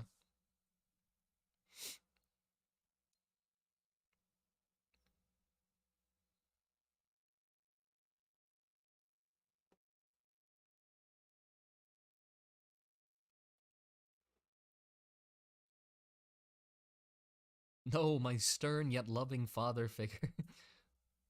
Backup bamboo staff? Yes. I'm also a wizard, you know? I studied the dark arts in school and now use the most terrible, uh, deafening spells. They're called gun. My god. Oh, that is a terrifying spell indeed. I've heard much about it, you know? The wielders of which came from the ancient school of magic of America. Such a name that strikes fear within the other schools of magic, you know? Terrible, terrible form of magic. A cruel one at that. Studied dark arts in school.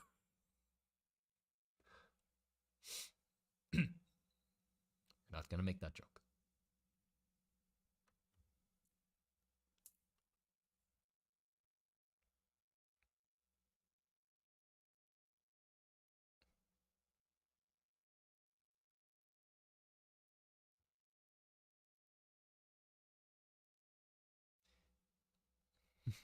Thank you, Bonky McNoggins, for the $5.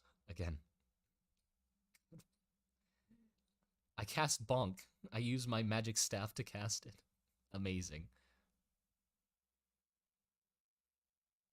I cast the sleep spell for my Remington.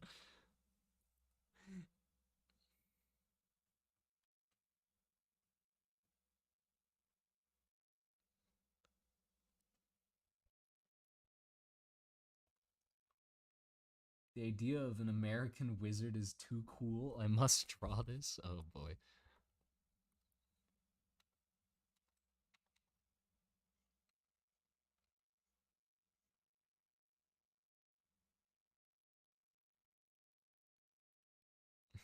I mean, even though getting canceled, I'd still support you, homie. Oh my. Oh, I thought you meant like even though you're getting canceled, like after this stream, it's over for me. What I've said at this stream is irredeemable already. But you'll be like, yeah, but I'll still be by your side. You know, you've already fucked it, but you're good.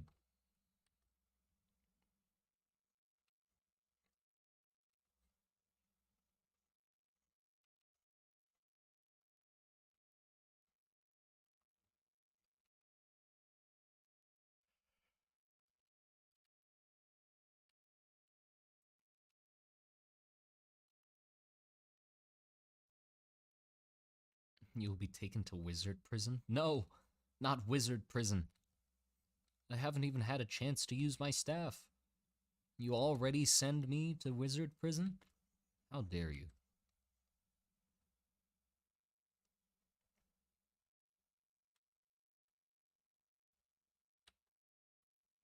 But as soon as what are we doing today? We're just talking, pretty much. The drawing doesn't really do anything at the moment, or I'm not drawing well at the moment, so we're just mainly talking, just chilling. This looks like garbage.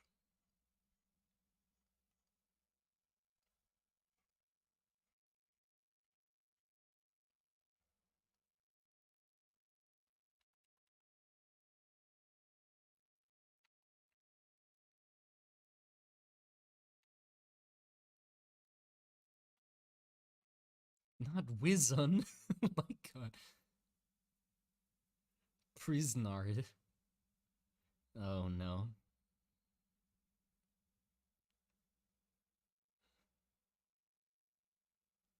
I'm the feared Pissard. No, not the Pissard.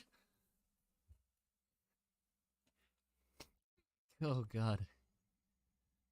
I hope we don't run into your arch enemy as well, the Shizard. That'd be horrible. His earth magic is is uncomparable. It is too powerful.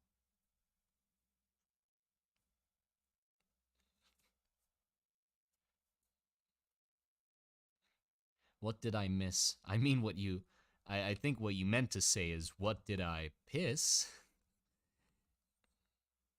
I cast kidney stones. Ah, no, terrible.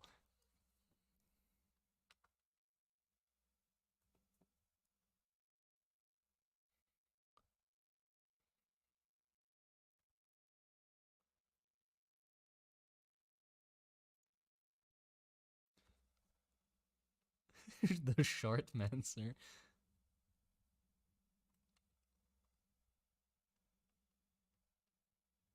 Let's go back to drawing. Yeah, White House back entrance. Yeah, it does look really like the White House. I mean, does the White House have cool furnace stacks and dwarves inside working in forges? No, it doesn't. So this is better than the White House. This is cooler. Cooler than the White House.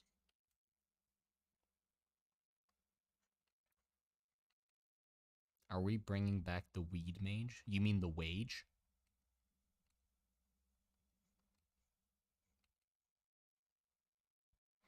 The wage is a powerful being.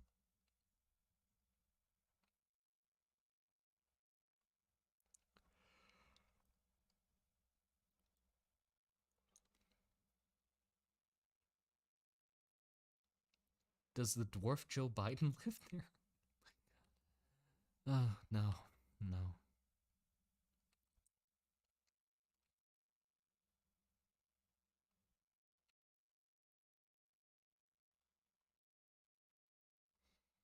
Yo, I made it to the stream. Holy shit. Oh, it's gonna sit in silence to be inspired. Oh, goodness. Well, thank you. Hello, Andy, the Void. Uh, welcome to the stream. We are currently enjoying our conversation about piss wizards, shitmancers, and Joe Biden being a dwarf in a fantasy forge. I mean, when I put it that way, it is terrible. Uh, but I mean, I don't want to talk on behalf of everyone, but I have been enjoying myself.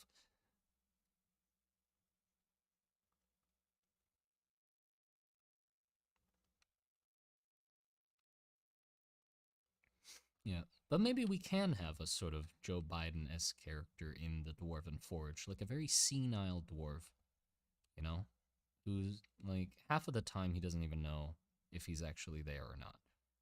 Um, that'd be fun. I mean, that's what I've heard. I'm not in America, so the news that gets to me, um, who, well, I don't really watch the news either, but surprisingly, a lot of news I've heard about that illicit, no, elusive man, that elusive Joe Biden.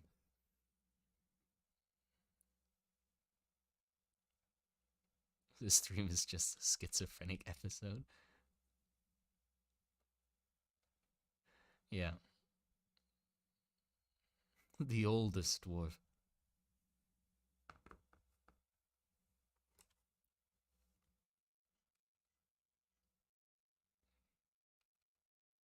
You ask him, like, "Oh, Joe, the oldest dwarf, what shall we do? Our forges have run cold. What shall we make? What next new invention shall we make?" And then he goes, "Oh, we should, I was at a children's hospital once." And then that's it. Ice cream.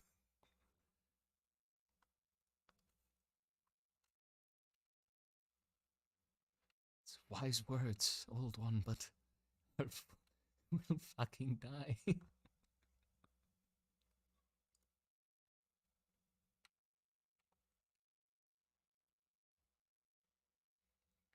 Oldest view? Oh my god. Yes. Yes, I have. If anybody, by the way, anybody in chat, if you haven't watched Oldest View yet, it's by Kane Pixel on YouTube. It's a video called Oldest View. Actually, it's 3 videos. Um, they are so good. They are so fucking good. I love ice cream. I love ice cream. I don't remember what he sounds like, actually. I just remember that he rambles, but um Oldest View goes really hard. I love that. That was such a good bit of horror. So well executed. Wonderfully done.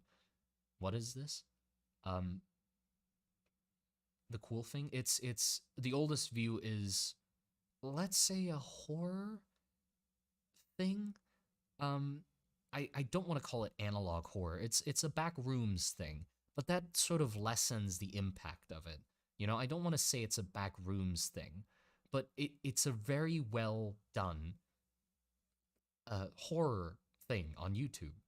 Um, by Kane Pixel, who's been fucking killing it. He's been absolutely ballin' in the online YouTube horror side of things. And I could not recommend him more. Liminal horror. Yes, liminal horror. There you go. That's a good way to say it.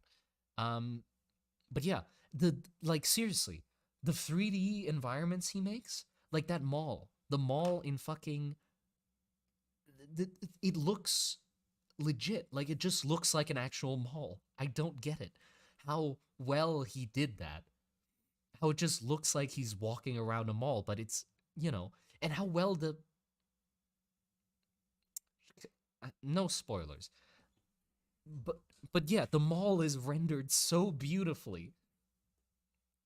The mall, yeah, I know it's a real place. I know they modeled it after a real mall that existed, right? But I'm saying they didn't actually go to the mall to film anything. That's not the actual mall. They made that. That's 3D. Yeah, that's why I think it's nuts, because it just looks so right. Like, no way throughout the thing, throughout the whole video or something, I wasn't thinking like, oh, this looks fake. You know, it looks really good.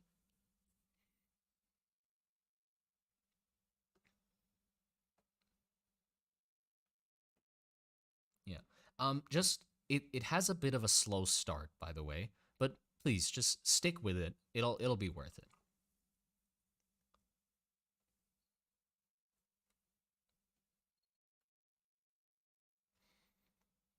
Pixel Wizards in the Monster Garden when? What? Pixel Wizards? I don't think there's gonna be Pixel Wizards.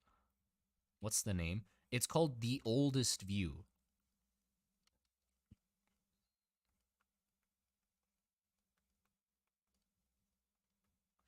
Be sure to watch it in order. It's by Kane Pixel.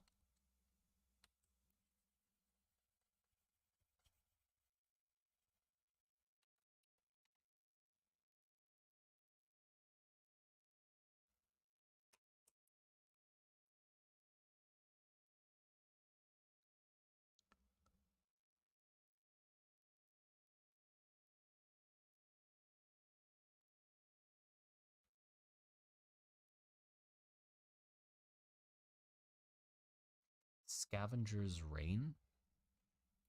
It sounds familiar.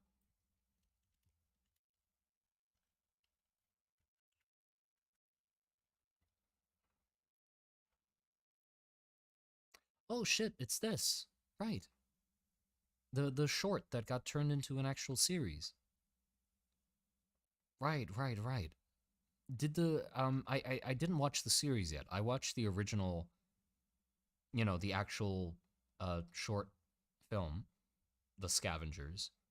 But like I saw the trailer of the actual thing, the series, and it looked a lot more serious. Like the tone looked a lot more serious than the original. I mean, the original was, I guess, I don't know, but like you know, it seemed more like hoo very weird, goofy creatures. You know, like there's a little guy inside of a plant who flips switches and stuff. But the new one seemed so a lot more gritty. I mean, it still had the little guy, but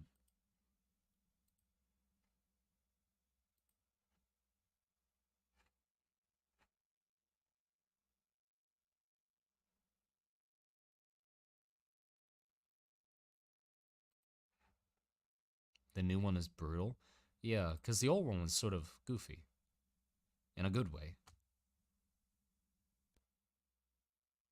That's concerning.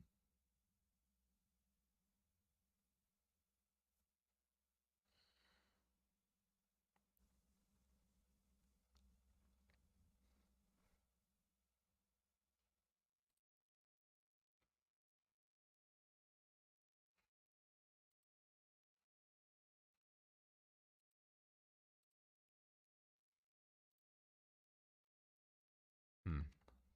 I should be drawing.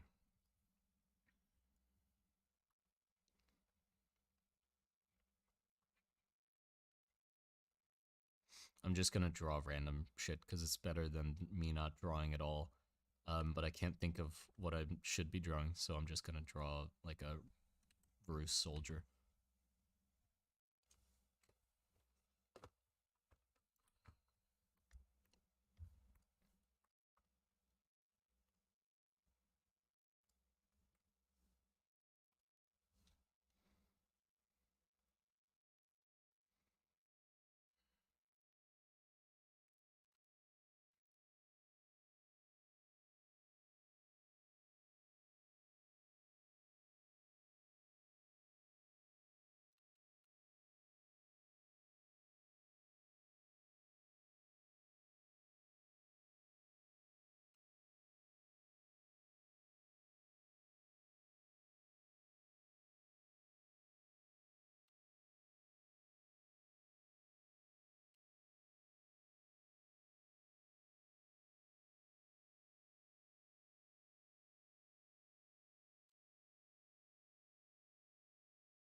Oh, wait, hold on.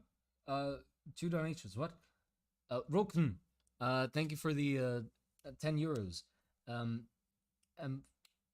amphibians as magical monsters. They have IRL metamorphoses, are sensitive to environmental factors, especially in egg form. Uh, mana. Explains their mana. Secrete toxins. Here may be the tar. Hmm. I mean, yeah. Some sort of lizard or amphibious magic using creatures would be interesting. Also, Bonky McNoggins, thank you again for the $10. My God, I appreciate it so much, but where, how even? I don't. It doesn't make sense. What it's been. Well, it's been fun giving you money. Oh, I sadly have responsibilities to go tend with. Oh, I was gonna say, I thought you were gonna say, well, it's been fun giving you money. I sadly have no more money. Like, there, I have no more. Have a fun stream, please. God, you know you have to like feed yourself as well, right? Like, please.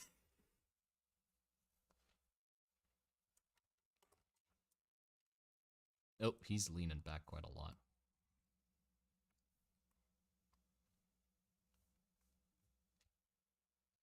Yep. I just ate. Okay, good, good. Very good.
That soldier looks like a Gustav. What do you mean? You mean it like he looks like he would be named Gustav?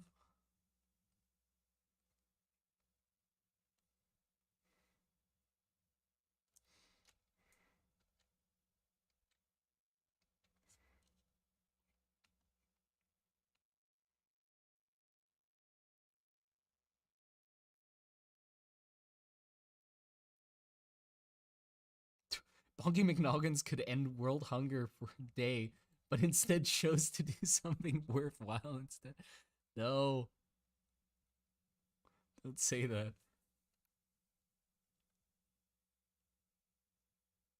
You ever risk your reign, Simon? I mean, I risk my reign when I was gonna try to find a witty way to say that, but yeah, I do play the game. I do play Risk of Rain. I haven't touched it in a while though. I've just been playing like Dark and Darker and Mordhau recently. Bet you're a creature. Hey, don't say that. Don't reveal my true identity. I cannot let people know that I am a creature.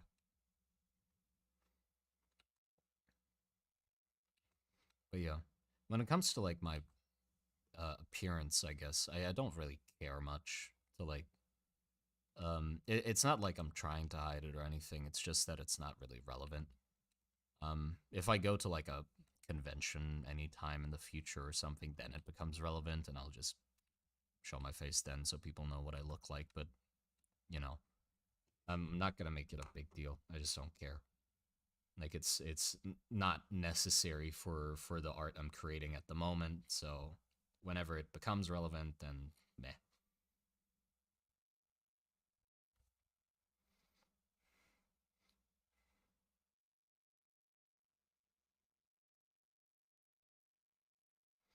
Uh, the Ratman has not blinked once. Well, because it's not his face. It's a mask. That's what the mask. I'm sorry. Creature of the night, yes.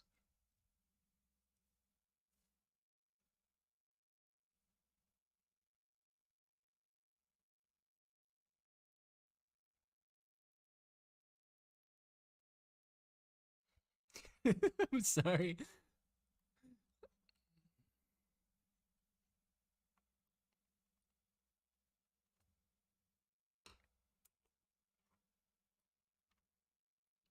Do you ever have a moment where you're just staring at a blank canvas and like, what do I do? I try to snap myself out of that by just drawing random stuff, you know? Because like normally you stare at a or again I say this, I stare at a canvas when I have something to do, but I can't figure out where to start. So what I do instead is just I draw whatever I can think of at the time. Doesn't have to be the thing that I actually need to do, just to get myself started on drawing for the day. You know, sometimes it's hard to get into it when I haven't done anything that day, like haven't drawn anything. I go right into an assignment that I gave myself. Then it's like hard to get started and know where to go. So I just sort of go and then just start trying to draw something like guy with long nose and big grin, and then hopefully that'll like kick my ass into it. And then normally I also like separate. I like the way I write down the things I need to do is I give myself an at least quota for each day, which is just, oh, today at least do this, right? And I try to make it the smallest thing possible I could think of, which is the next step. And I write it on a sticky note every day. Um, so before I go to bed today, I'll write what I have to do tomorrow, um, but like make it really small. So like I finished the script of the video today. So I'll just record half of it tomorrow, and then that's what I do tomorrow. But obviously, when I get into it and start recording, I'll probably record the other half as well, and I'll probably start editing it as well. You know, so it's just to get me started, but make it seem easy and small and approachable by having it be a very small thing. With drawings, I do the same. If I have like a big video to do, next it's like, oh, okay, I have to do a video covering everything in the world, like a baseline, right? Instead of thinking like, oh God, well, where do I even start? I'll just be like, okay, tomorrow, write out a list of the things you need to cover. Because you know your own world, so just start that. You know, just write a list of the things you need to cover. And then I'll probably expand on those points. And then I'll probably separate them out into the things I need to draw for each of those things. You know, and then eventually it's done. Like, that's how I do it.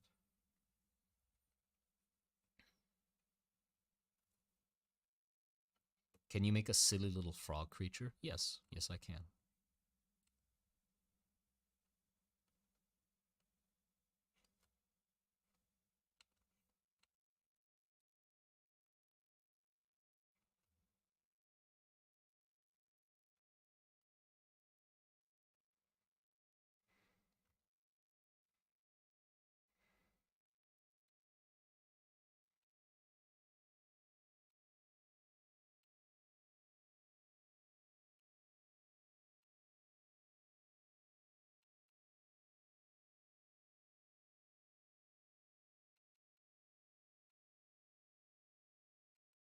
That's a frog, by the way.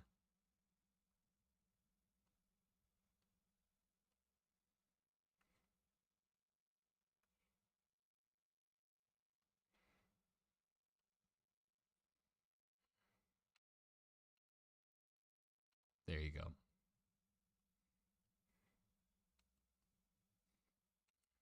I think frogs have nostrils.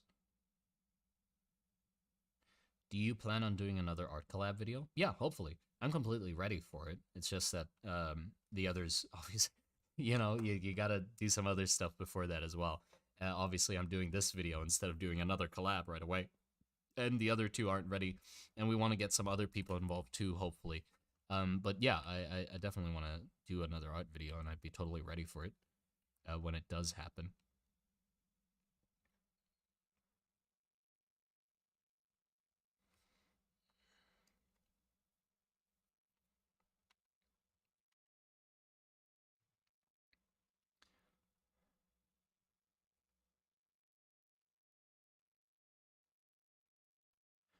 How do you just draw without blocking out the shape first? I mean, I've just gotten used to it. This is basically my sketch, you know, because I can erase anything I want, so it is just my sketch. I've just gotten used to it, I guess.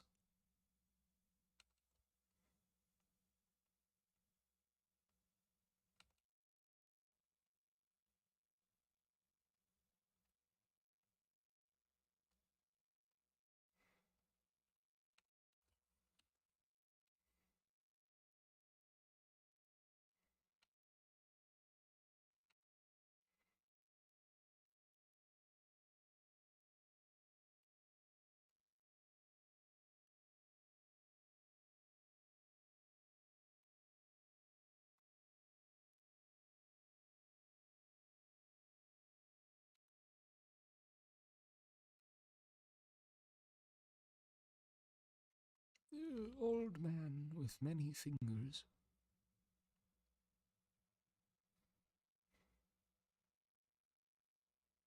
Can you draw a silly little bear? Yes, yes, I can. I'll draw him next to the silly little frog.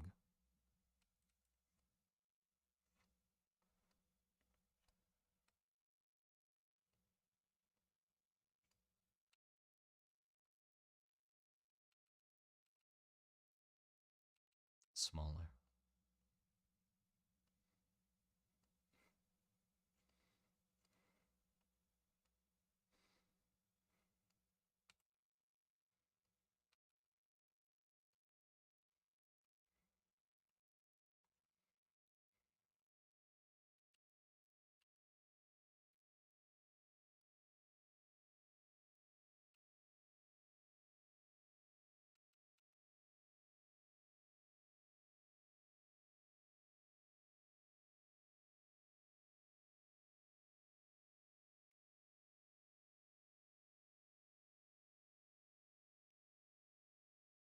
Enjoy. There you go.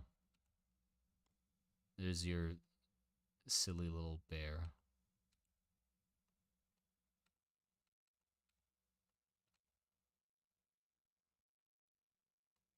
No, without mouth is better.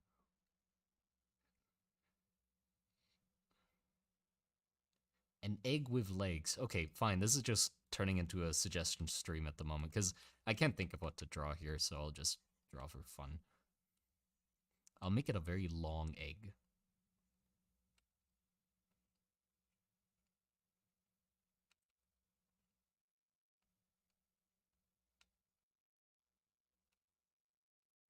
I'm not gonna give it weird human egg legs because that's overdone. I'll give him a little top hat too, and a very crudely drawn face.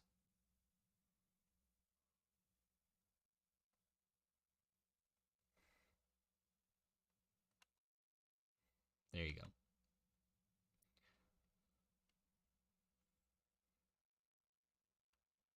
What about a possum? I don't think I can remember what a possum looks like from memory. I could try though. I think I.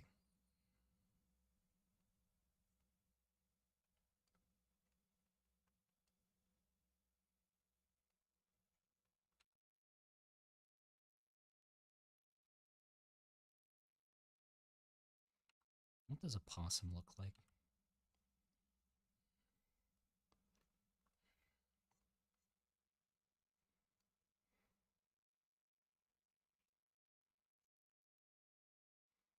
Yeah, this is what a possum looks like, right?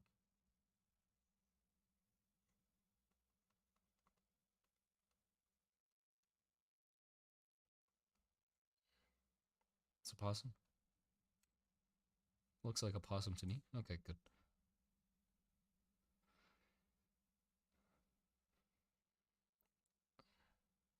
He's scared of something, so he jumped up.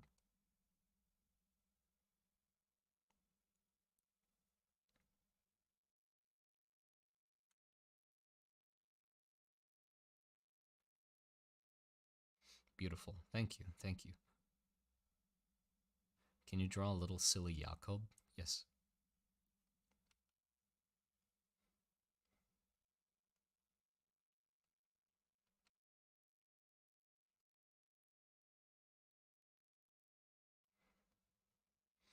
How do I make his eyes not creepy? I'll just draw a few less circles.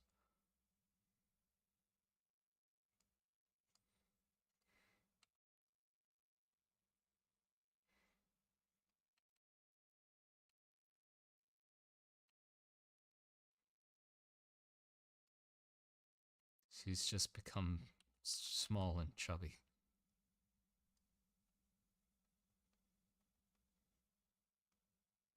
And then chicken feet.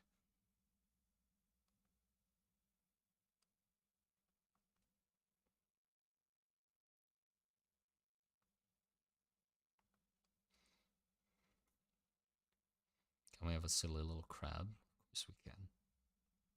Of course we can have a silly little crab.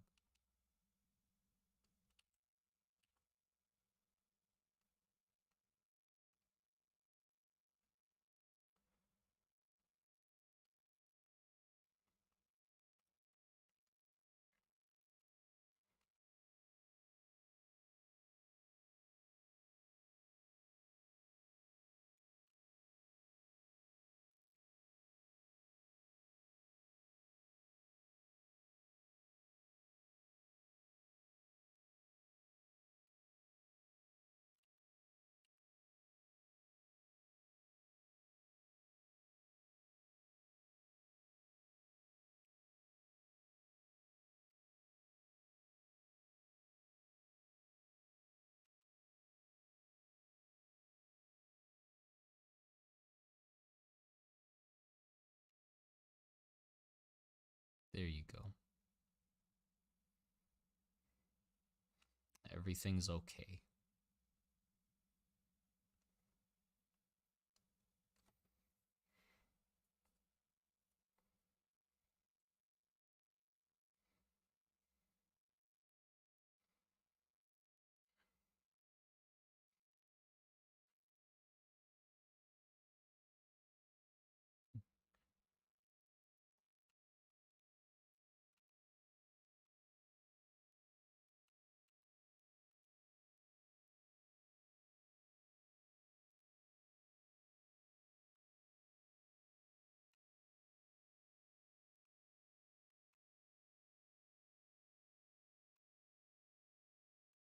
There you go. A reassuring crab.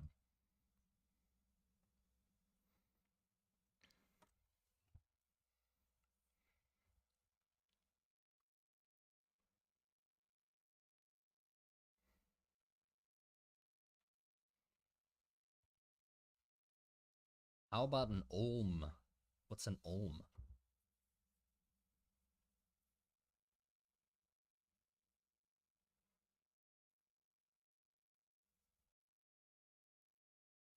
A silly skeleton. Oh, what can make a skeleton silly?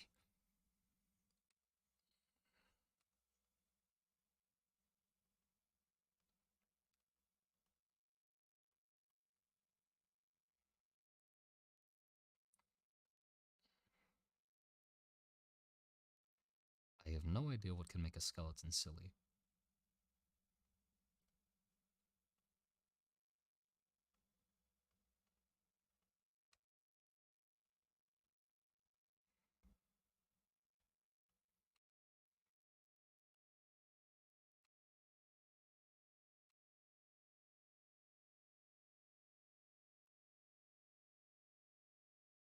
Yeah, I was just going to say, could perhaps draw him with a top hat.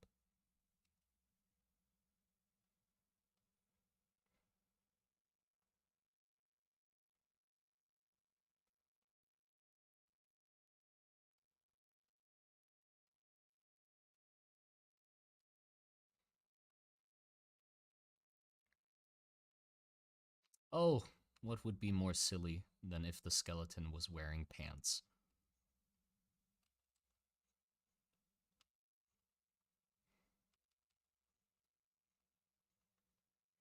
Pants that are way too big. Oh, what am I doing? It's fun though.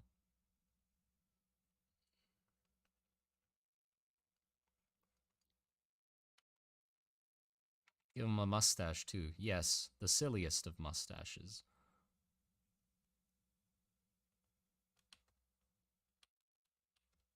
Perfect.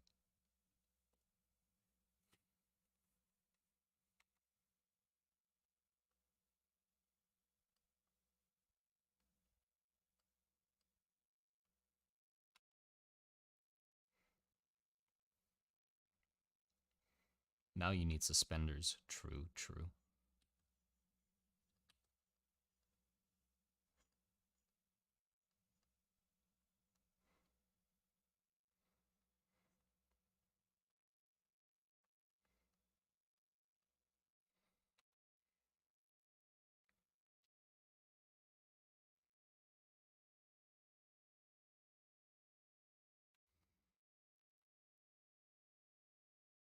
Draw the trope. No, no, no. Listen, us joking about it was already just gonna get me into enough hot waters. I'd say that's getting close enough to the sun already. Um, I don't want to. Yeah, I don't want to fly too close to the sun. You know.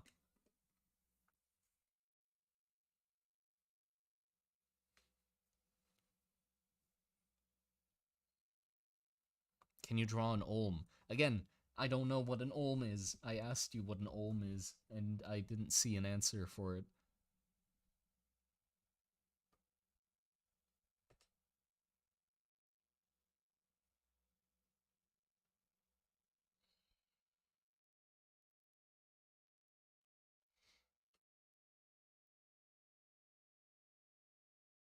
An angry gnome. Sure.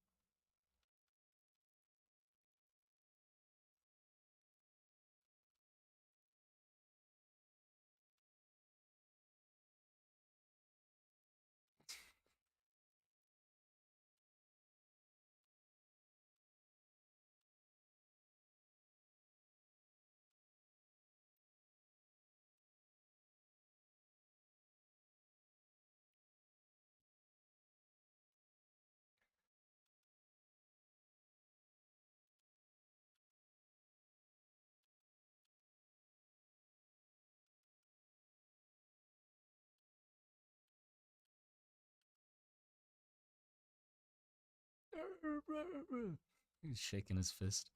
Yeah, you fucking bastard.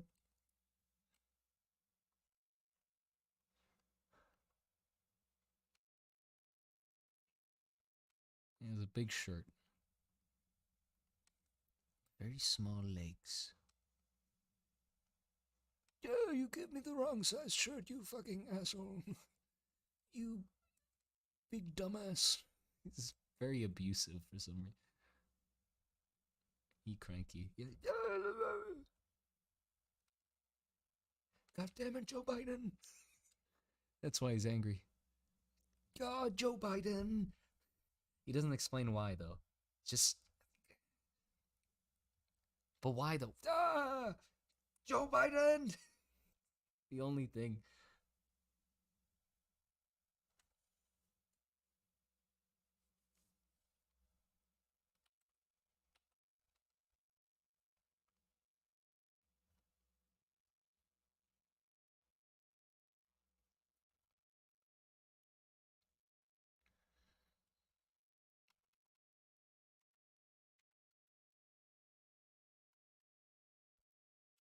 Opum is eyeless salamander. Olm?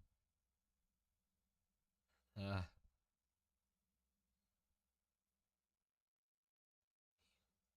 He watched Fox on an orb one time.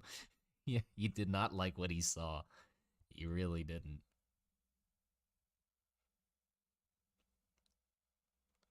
An eyeless long salamander with a weird face. Okay, cool.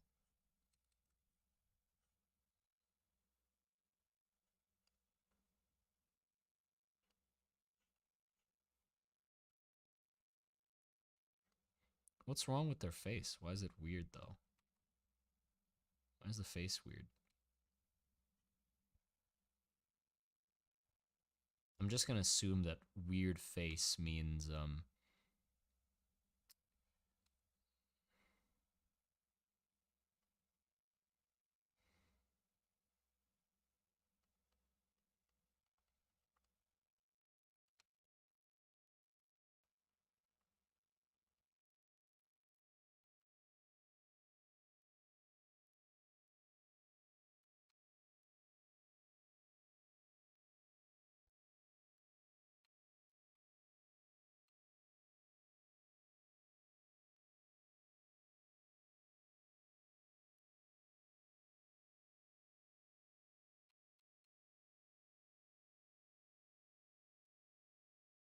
assuming that this means weird face. No, no eyebrows. Yes? It's like I'm looking at a photo.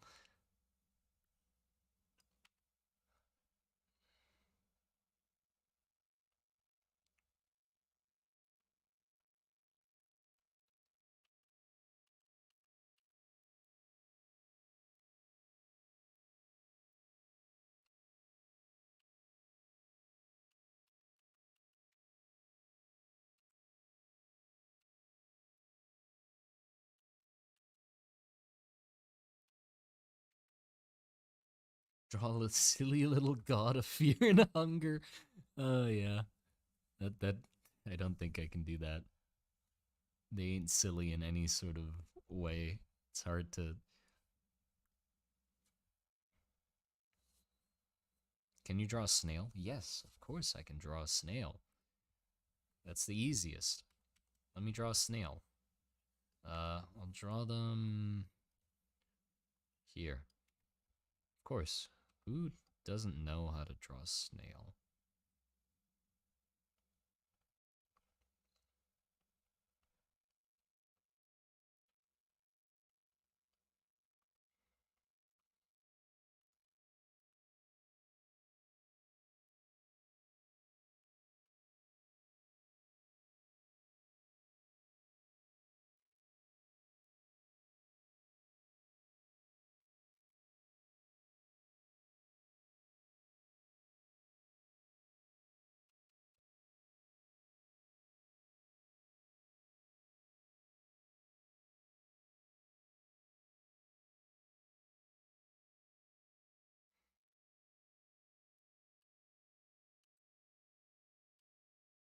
Who doesn't know how to draw a snail?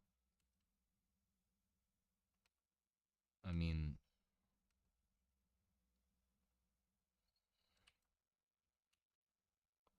no, no, no. Oh, yeah.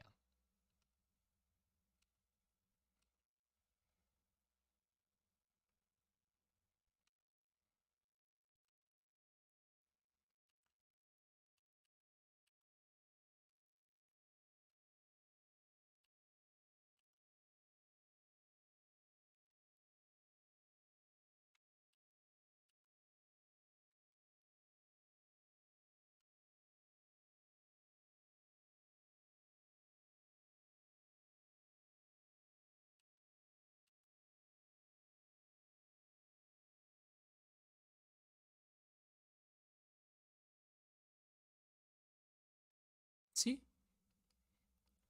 I'd say a snail is very easy. There you go.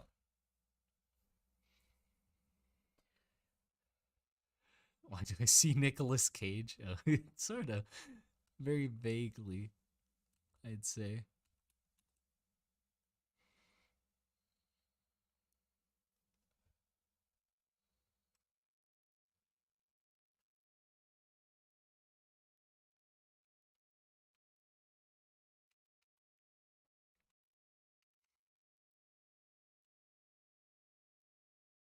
See? I think that's good.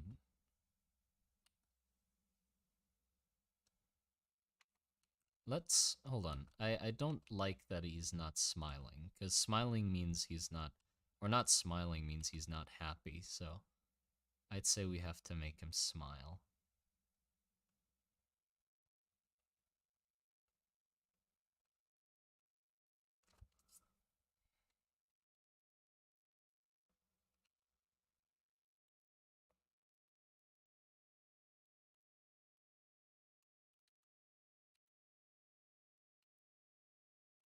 There you go.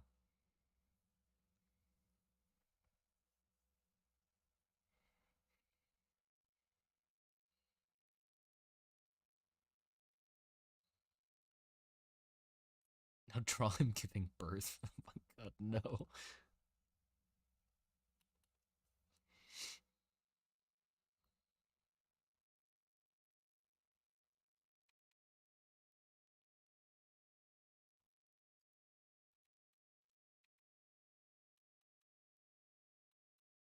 I mean, at least we're drawing, right?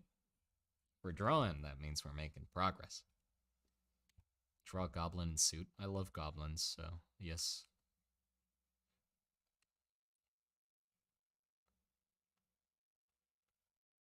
Well,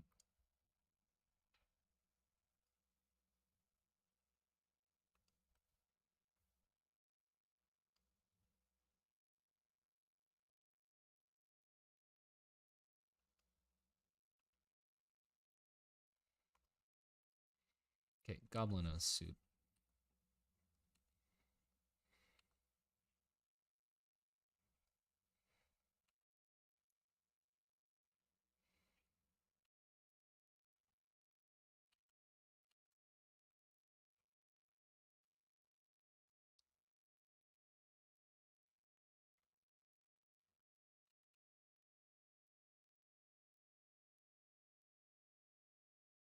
He's very excited, of course, because he has a suit, but it's like a really big suit.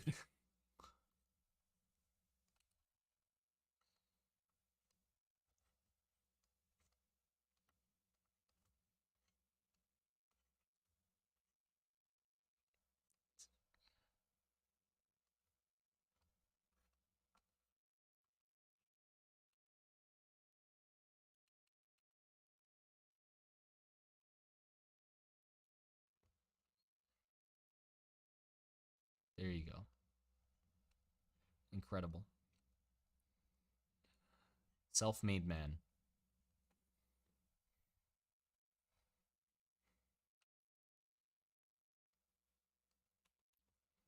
Incredible.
I don't know what I'm drawing now. Just random guy.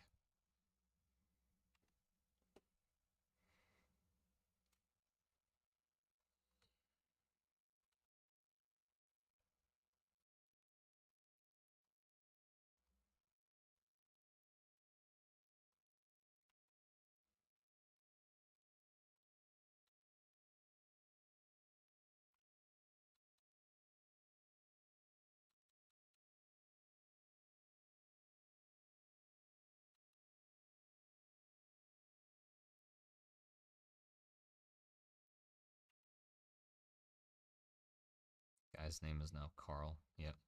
It's on his name tag.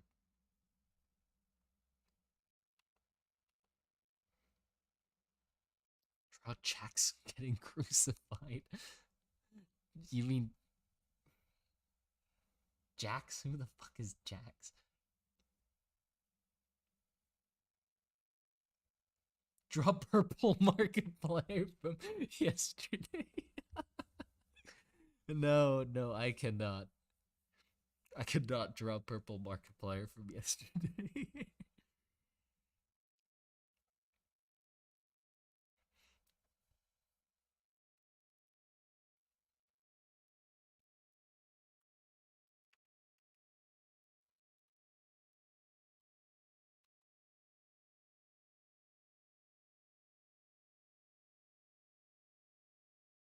this has been the most productive stream so far. Yeah.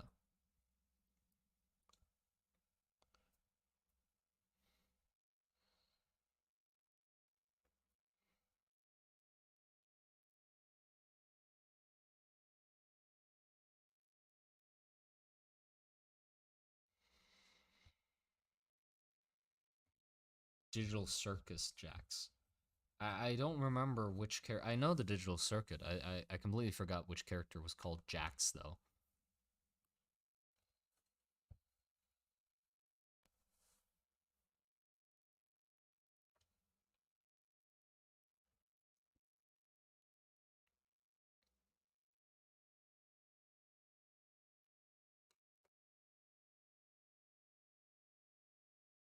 Um, oh, I love your content and art, but the most thing I love is about you is the will to do it with enjoyment. Thank you. I appreciate that. I pride myself in being able to actually enjoy what I do. So thank you. I appreciate that a lot. Conjoined twin mage equal more magic? Yes. Thank you for the €2. And yeah, sure. I'll draw a conjoined mage. But by the way, this is gonna be the last drawing I do. I'm gonna do the conjoined mage, and that's gonna be the end of the stream because it's currently 2:27 a.m. And I should go to sleep. I think that's why my productivity is a little lacking with this stuff, and why my head isn't going or running well. It's because, well, it's very late. But yeah, let me draw a conjoined mage.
I don't know what clothes to draw him in, so I just drew him with pants.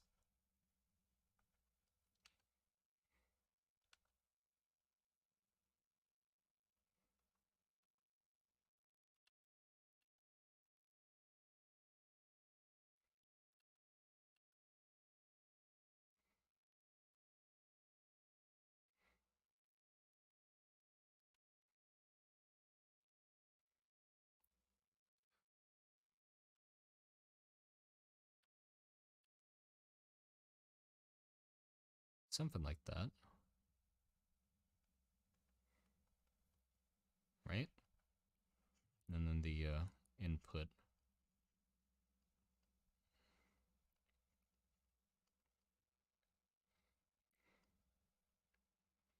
And the thimbles.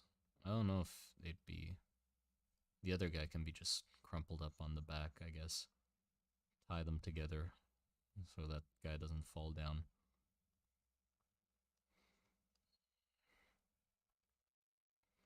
It's pretty much fucking Rufus and Finn.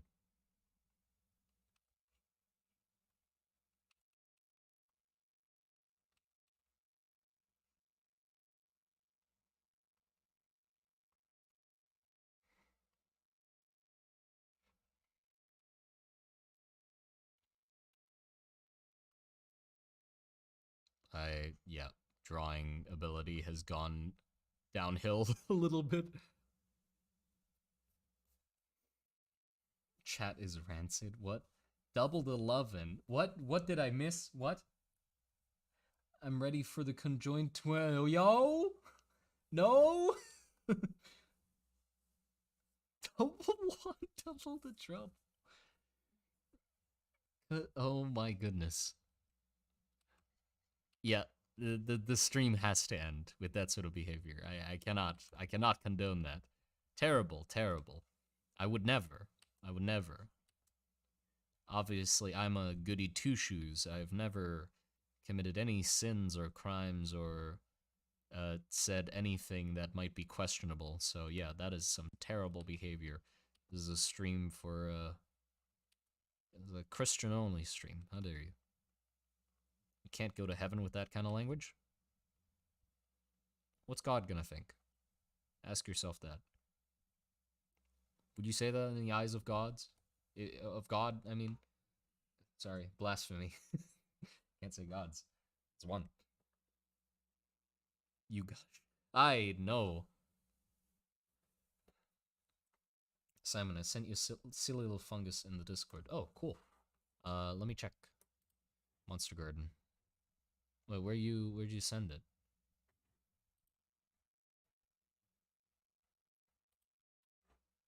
Where'd you what? Where'd you send it? I don't know where you sent it.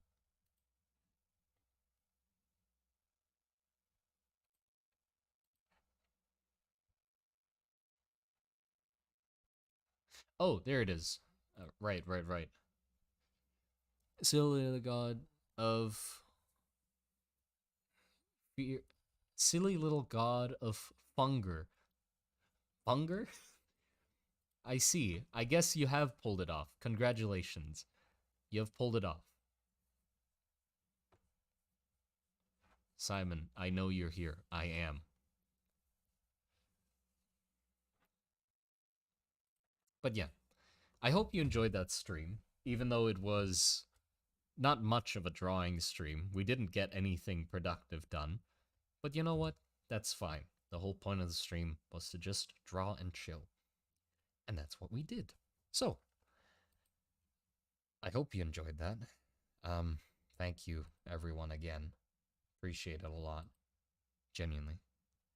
So yeah, take care. I hope everybody has a good night's sleep. Whenever that sleep comes. Because I don't know when you guys go to sleep. But whenever it does happen, I hope you have a good night's sleep. Take care.